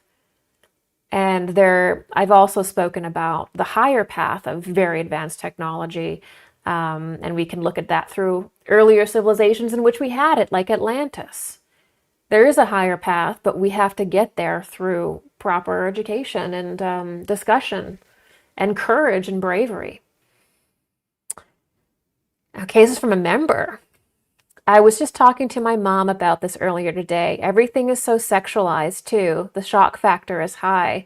I know. It's like I had to watch some, pop star performances, and they're all just like pole dancing and like writhing and cyborg costumes. Like they're like sexy, and it's just like we're going to get into this in another episode of Occulted, but the reality here is that when it comes to energy that occult rituals need, the most basic form of that is female sexual energy.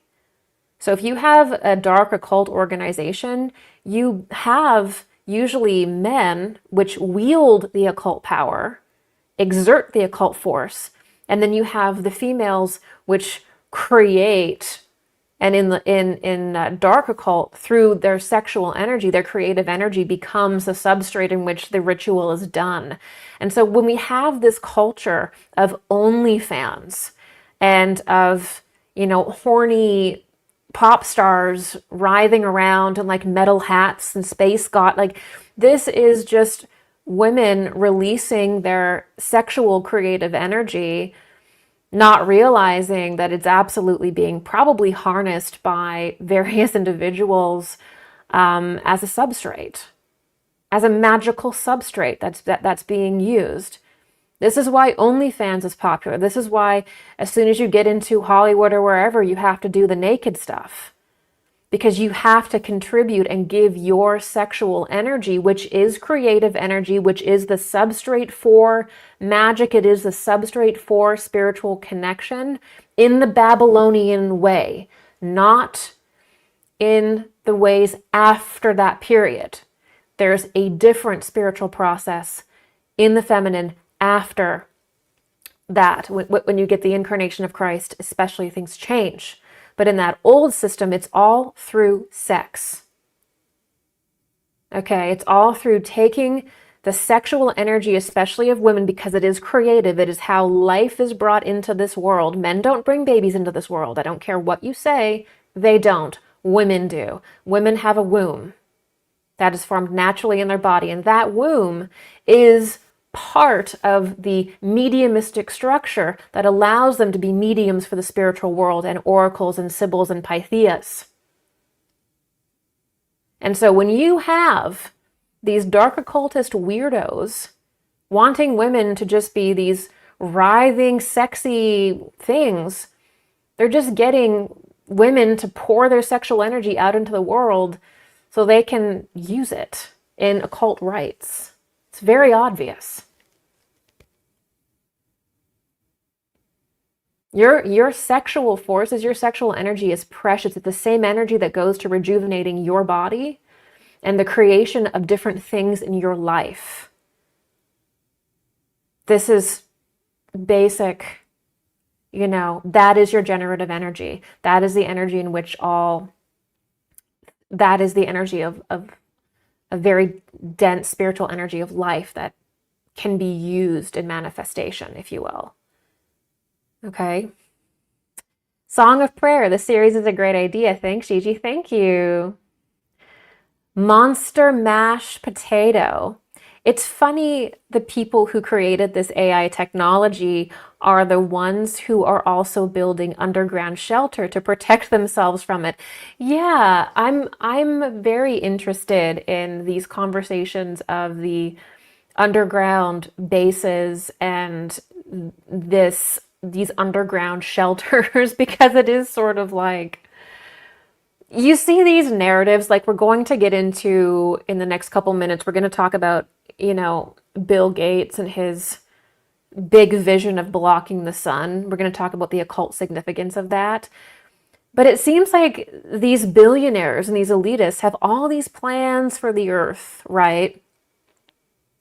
And then they go and retreat and are not exposed to it at all. And they buy the beachfront property, even though apparently climate change. So there's this bizarre agenda that certain individuals in power want humanity to go through, but they're removing themselves from that process and kind of laughing at us from their underground bunkers with like bowling alleys and pantries full of like designer ice cream or whatever, So, yeah, great comments, you guys.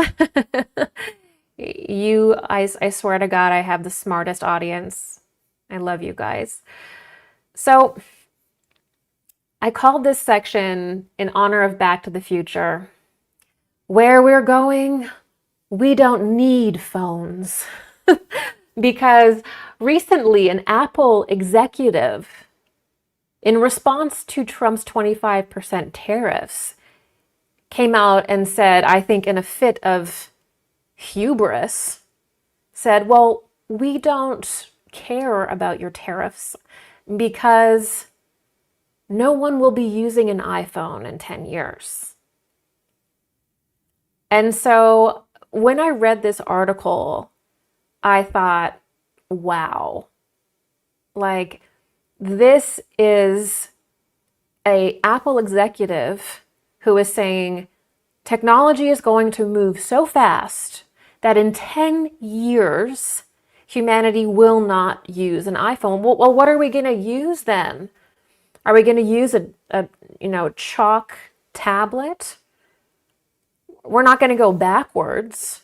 We're not going to use a landline and a postcard. So are you saying that technology is going to become integrated into the human body? What does that statement even mean? That in 2035 iPhones as we know them will be obsolete. And I think why this story fits so much into our discussion about transhumanism and Aquarius and all the occultism we're talking about is that when I read this, it just looks like there's a bunch of people that got together, just like with the underground bunkers, and they're just like, yeah, in 10 years, we'll usher everyone like cattle into, they'll just have to get the brain chip or whatever.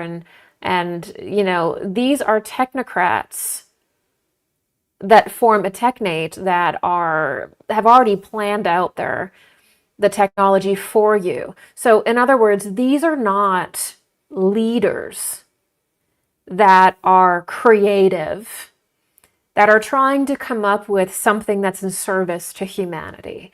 So there are genuine people who operate from a place of service and invention that think about what humanity needs for their betterment, and they invent that thing, and they feel good about it because they helped.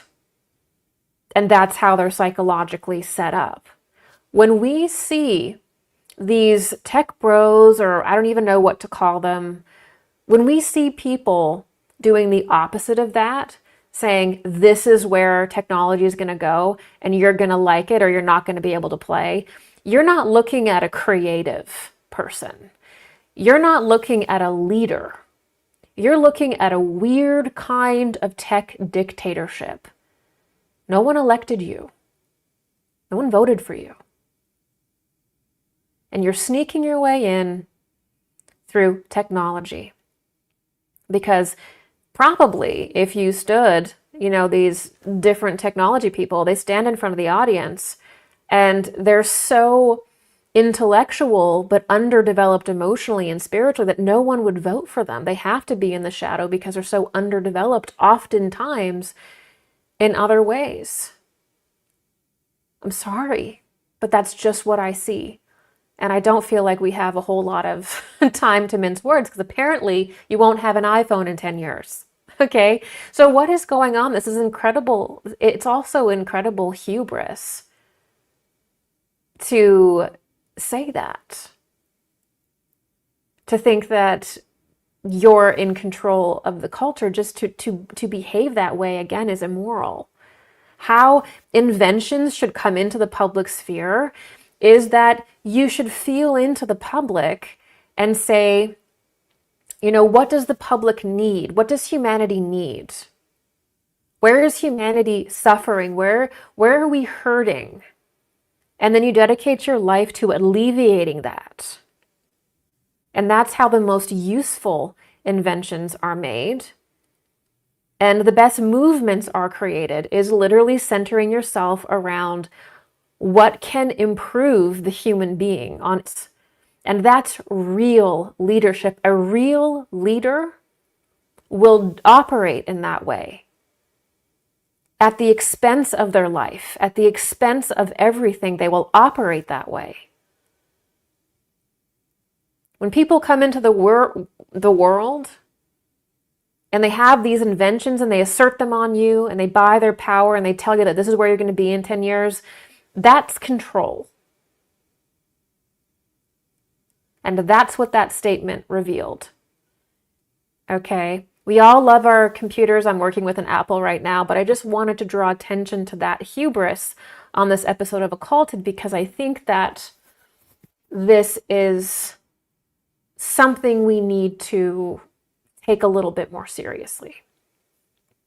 All right.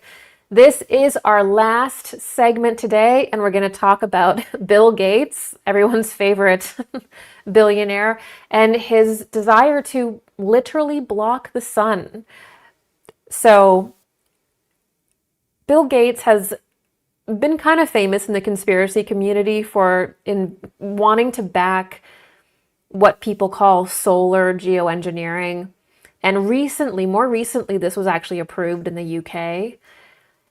So people, if you're watching this from the UK, I think you should stand up and just say, no, Bill, you're not going to block the sun. And this is completely experimental, okay? Nobody knows what the effects of this are going to be on crops, on human consciousness, on animals. Nobody knows, right? And what it is basically you spray chemicals, you spray calcium carbonate dust into the sky, and that basically makes it so the rays shoot like a cloud. It bounces them back up into the sky rather than the sun rays actually hitting the earth. So the earth doesn't receive the rays of the sun if Bill Gates gets his way. Okay, this is also the same concept of chemtrails or stratospheric aerosol injection, which is heavy metals. So it's like there's parts of the government and these individuals that do not want the sun to reach you, to reach the earth. They literally want to block its rays from hitting you. Okay, and they're telling you that it's because of climate change. Yet they're still buying beachfront property. They're still flying in their mega jets. They're still driving their mega yachts and taking no responsibility onto themselves for actually doing anything, but they have to block the sun. So big red flag. Let's get into what the sun is and why certain occultists may want to block it for spiritual reasons, okay? So one of the most basic ways to view the sun is that the sun is the external emanation of the Christ. So when you look at the sun, you're looking at the emanation of the Christ. Okay, the Christ being, this is the experience. The Christ is the way, the truth, and the life. We get all life from the sun. Spiritually, the Christ also in this is the way, and an aspect of our own consciousness is united with Christ in the sun. So remember when I was talking about the process of death and reincarnation moving through the planetary spheres, well, we actually have an interaction with the Christ when we move through the solar sphere and descend back into incarnation. We also meet our true self, which is bound with the Christ. Okay? So Christ holds a part of us, and we're part of him. Okay? So our relationship with the Christ is incredibly important for our development. Okay? And when we completely realize the Christ within us, it leads to eternality or immortality, in which we no longer have to incarnate over and over again. Okay? So the cessation of incarnation and complete memory and realization is when you can integrate the Christ fully into your body. Okay? So the sun is raying out, as part of its physical rays, also spiritual energies that are within its rays.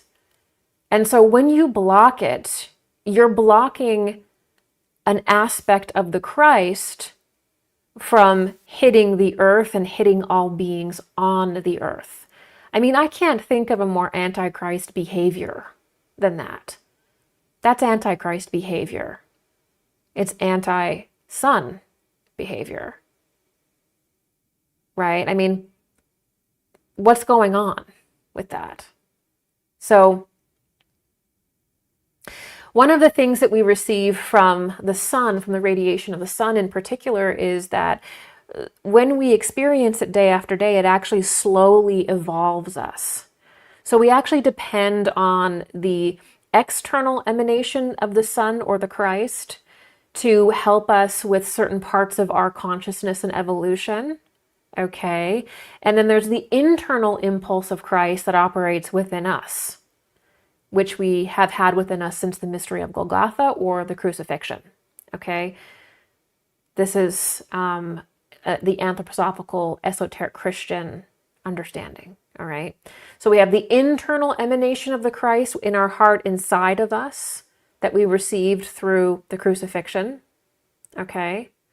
And then we have the external emanation of the Christ that we receive through the sun. And they both work upon us. All right. And so the sun also changes in intensity over time. It shifts because it's emitting this radiation upon us, which is providing an evolutionary impulse for man. And so if you block that, you're preventing humanity from absorbing an aspect of the Christ into themselves that they need for evolution.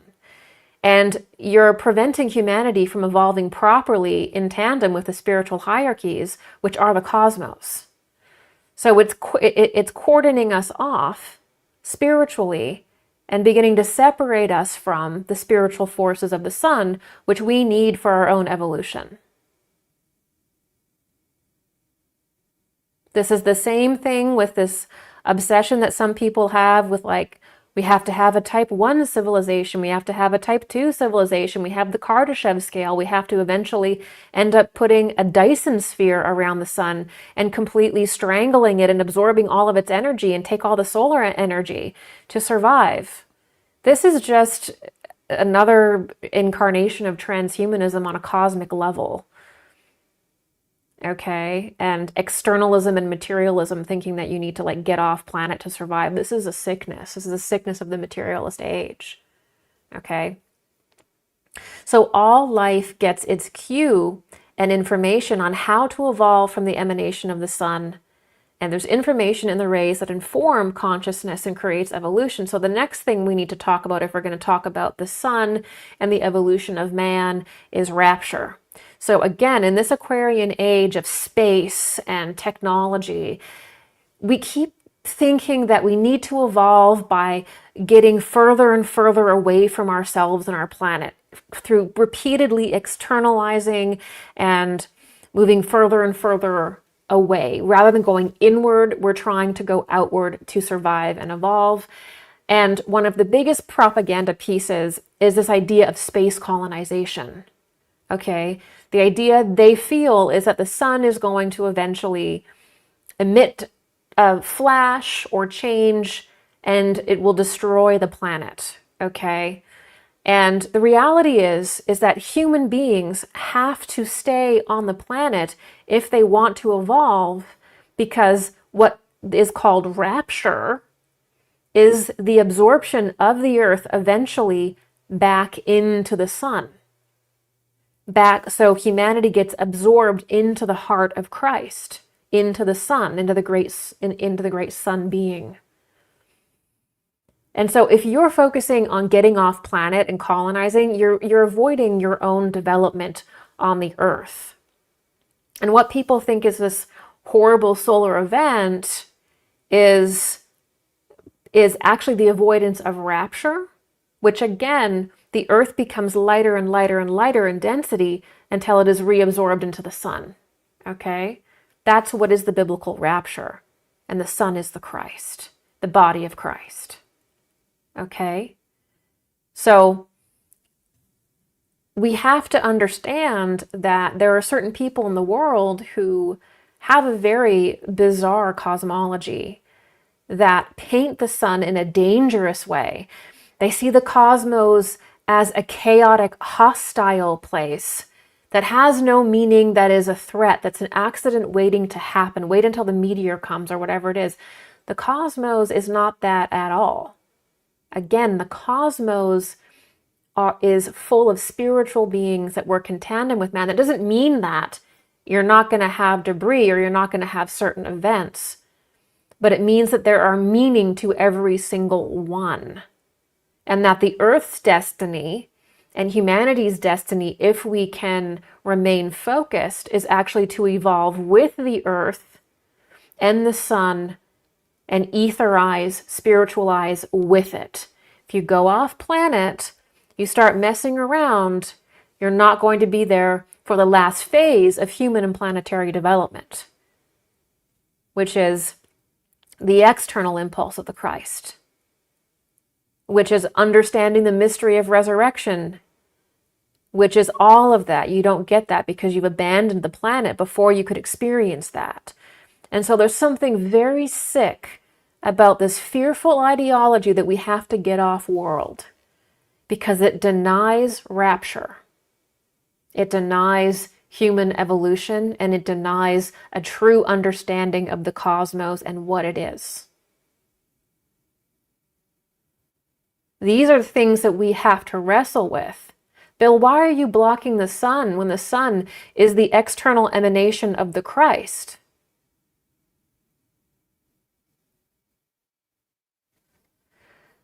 So, sunlight also it's something that has a spiritual effect, in that the sunlight, when it bears down, it also has a disinfectant. It has like a disinfectant effect, where it keeps certain shadow forces, certain lunar forces at bay, so that specific rays of the sun and the properties that it has actually keeps darker entities at bay. It keeps them in a proper harmony so they don't get too out of control. This is why when you want to disinfect something, you leave it out in the sun, right? This is why in house clearings, in mediumship, you see, okay, one of the first things they say is you got to open the windows in here. You've got to get sunshine in here. It's one of the first protocols for clearing a house that has a buildup of negative energy is get sunlight in here.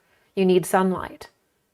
So if you're blocking the sun, what does that mean for the accumulation and buildup of dark forces roaming the earth? It makes it easier for them to operate. Even parts of the lunar chain become easier to operate because the solar aspect is being kept at bay.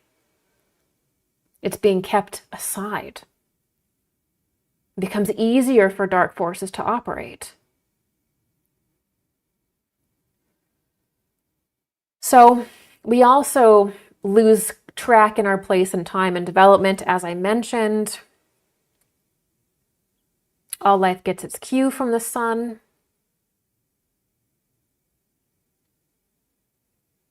Certain technologies that they want to introduce, that certain factions want to introduce, also will not operate in the sun. because there's a mystery to the technology, is that it's kind of based in an earlier period in which the sun was different. Some of the science behind it, and I know that sounds crazy, but in 50 years it won't. But certain technologies only work with a certain kind of intensity of the sun.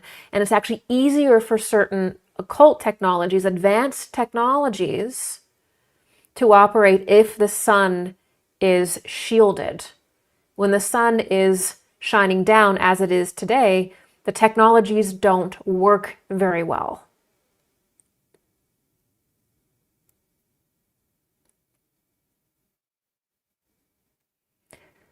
It needs a weaker sun.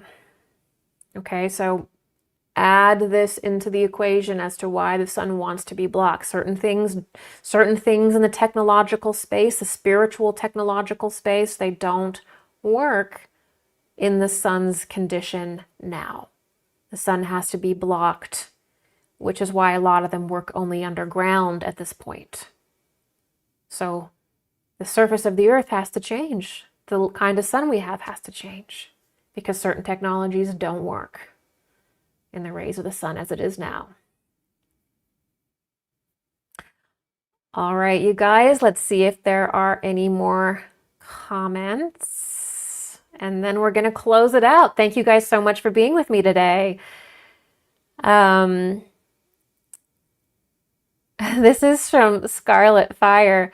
Who do you trust, the sun or Gates? Duh. Well, I definitely trust the sun. Yeah, Bill Gates is a technologist, a billionaire. He's someone who enjoys social engineering. Elon Musk enjoys social engineering. You may like Elon Musk, it's fine, whatever, but he's socially engineering people too. We just need to be real about that. The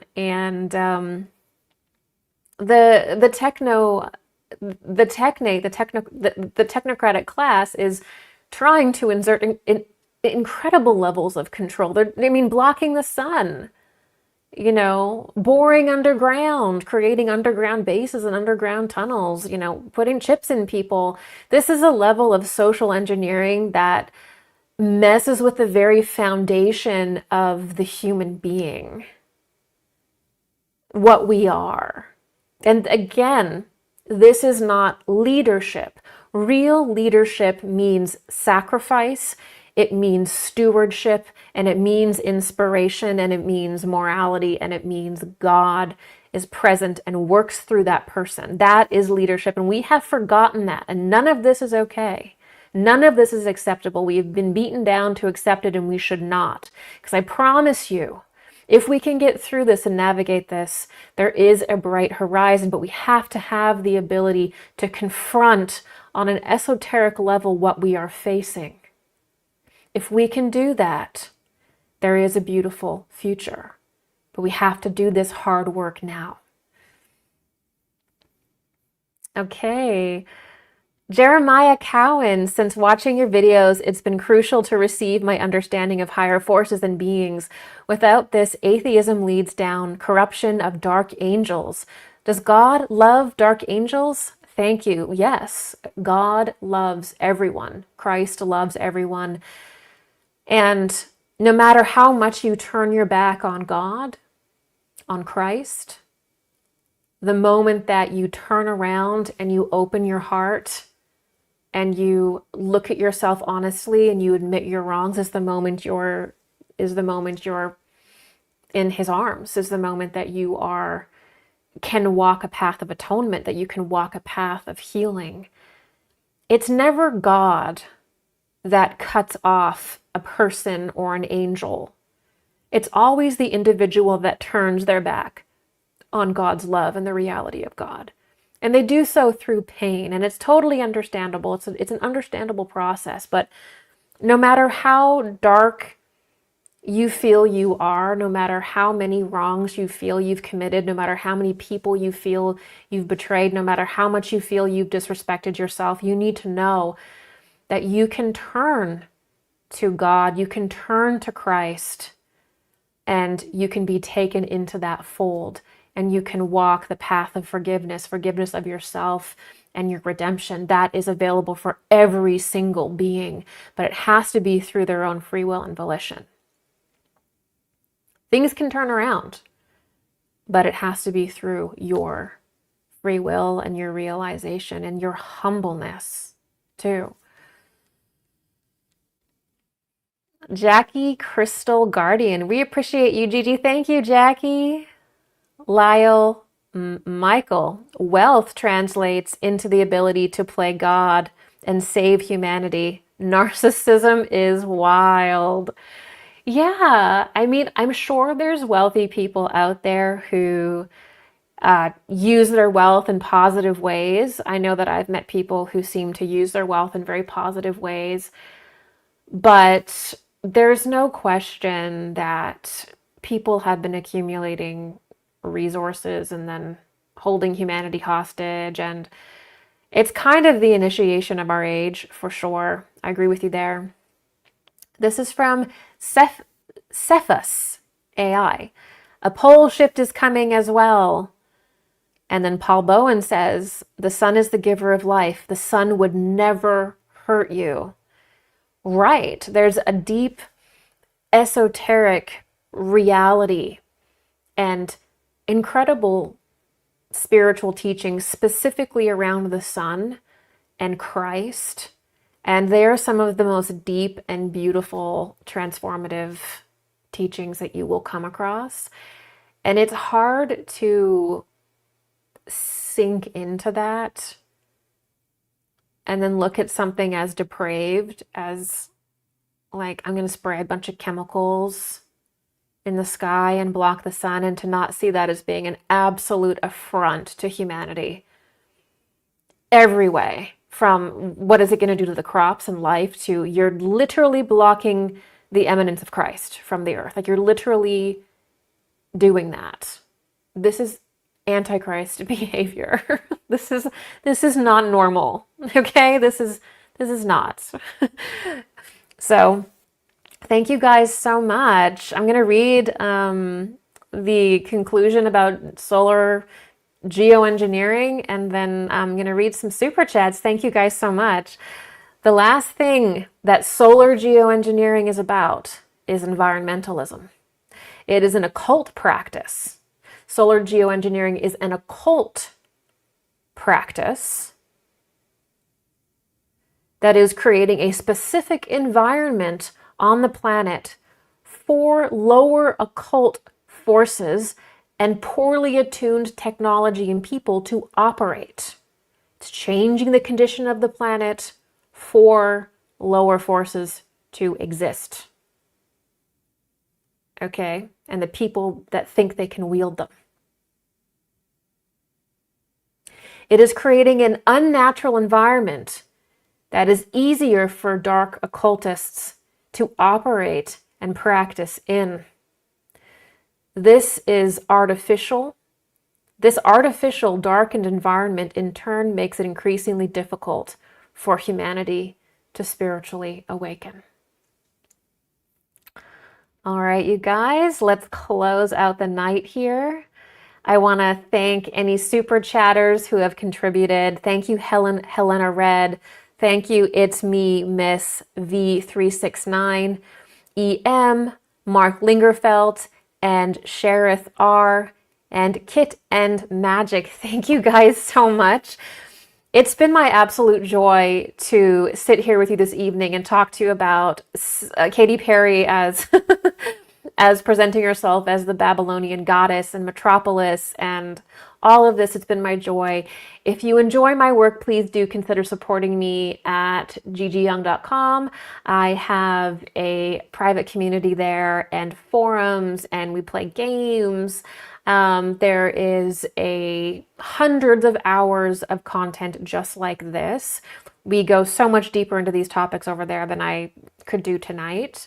And also sign up for my announcement letter where I let you know via email when I'm going to be live so you can participate. My next live Q&A is going to be 6 days from today on my website. So if you do have questions, you have some time to get in there and participate in my live Q&A week almost from today. And I do it at around 2 p.m. and we just go into whatever you want to talk about, from occultism to politics to Rudolf Steiner, whatever you guys want to get into. It's my joy to do that. And if you have a tip for me, if you are occulted, if you have been noticing something a little funky going on with celebrities, okay, with the news, is someone blocking the moon now? What's going on? Let me know. Send it to me at gigiyoung.com/occulted. And send me the article, and I will compile these articles, and we'll come back right here another day and get into the occult significance of current events. So please mark that on your calendar. I'll let you guys know when I do another one. And that's it. You guys have a great evening.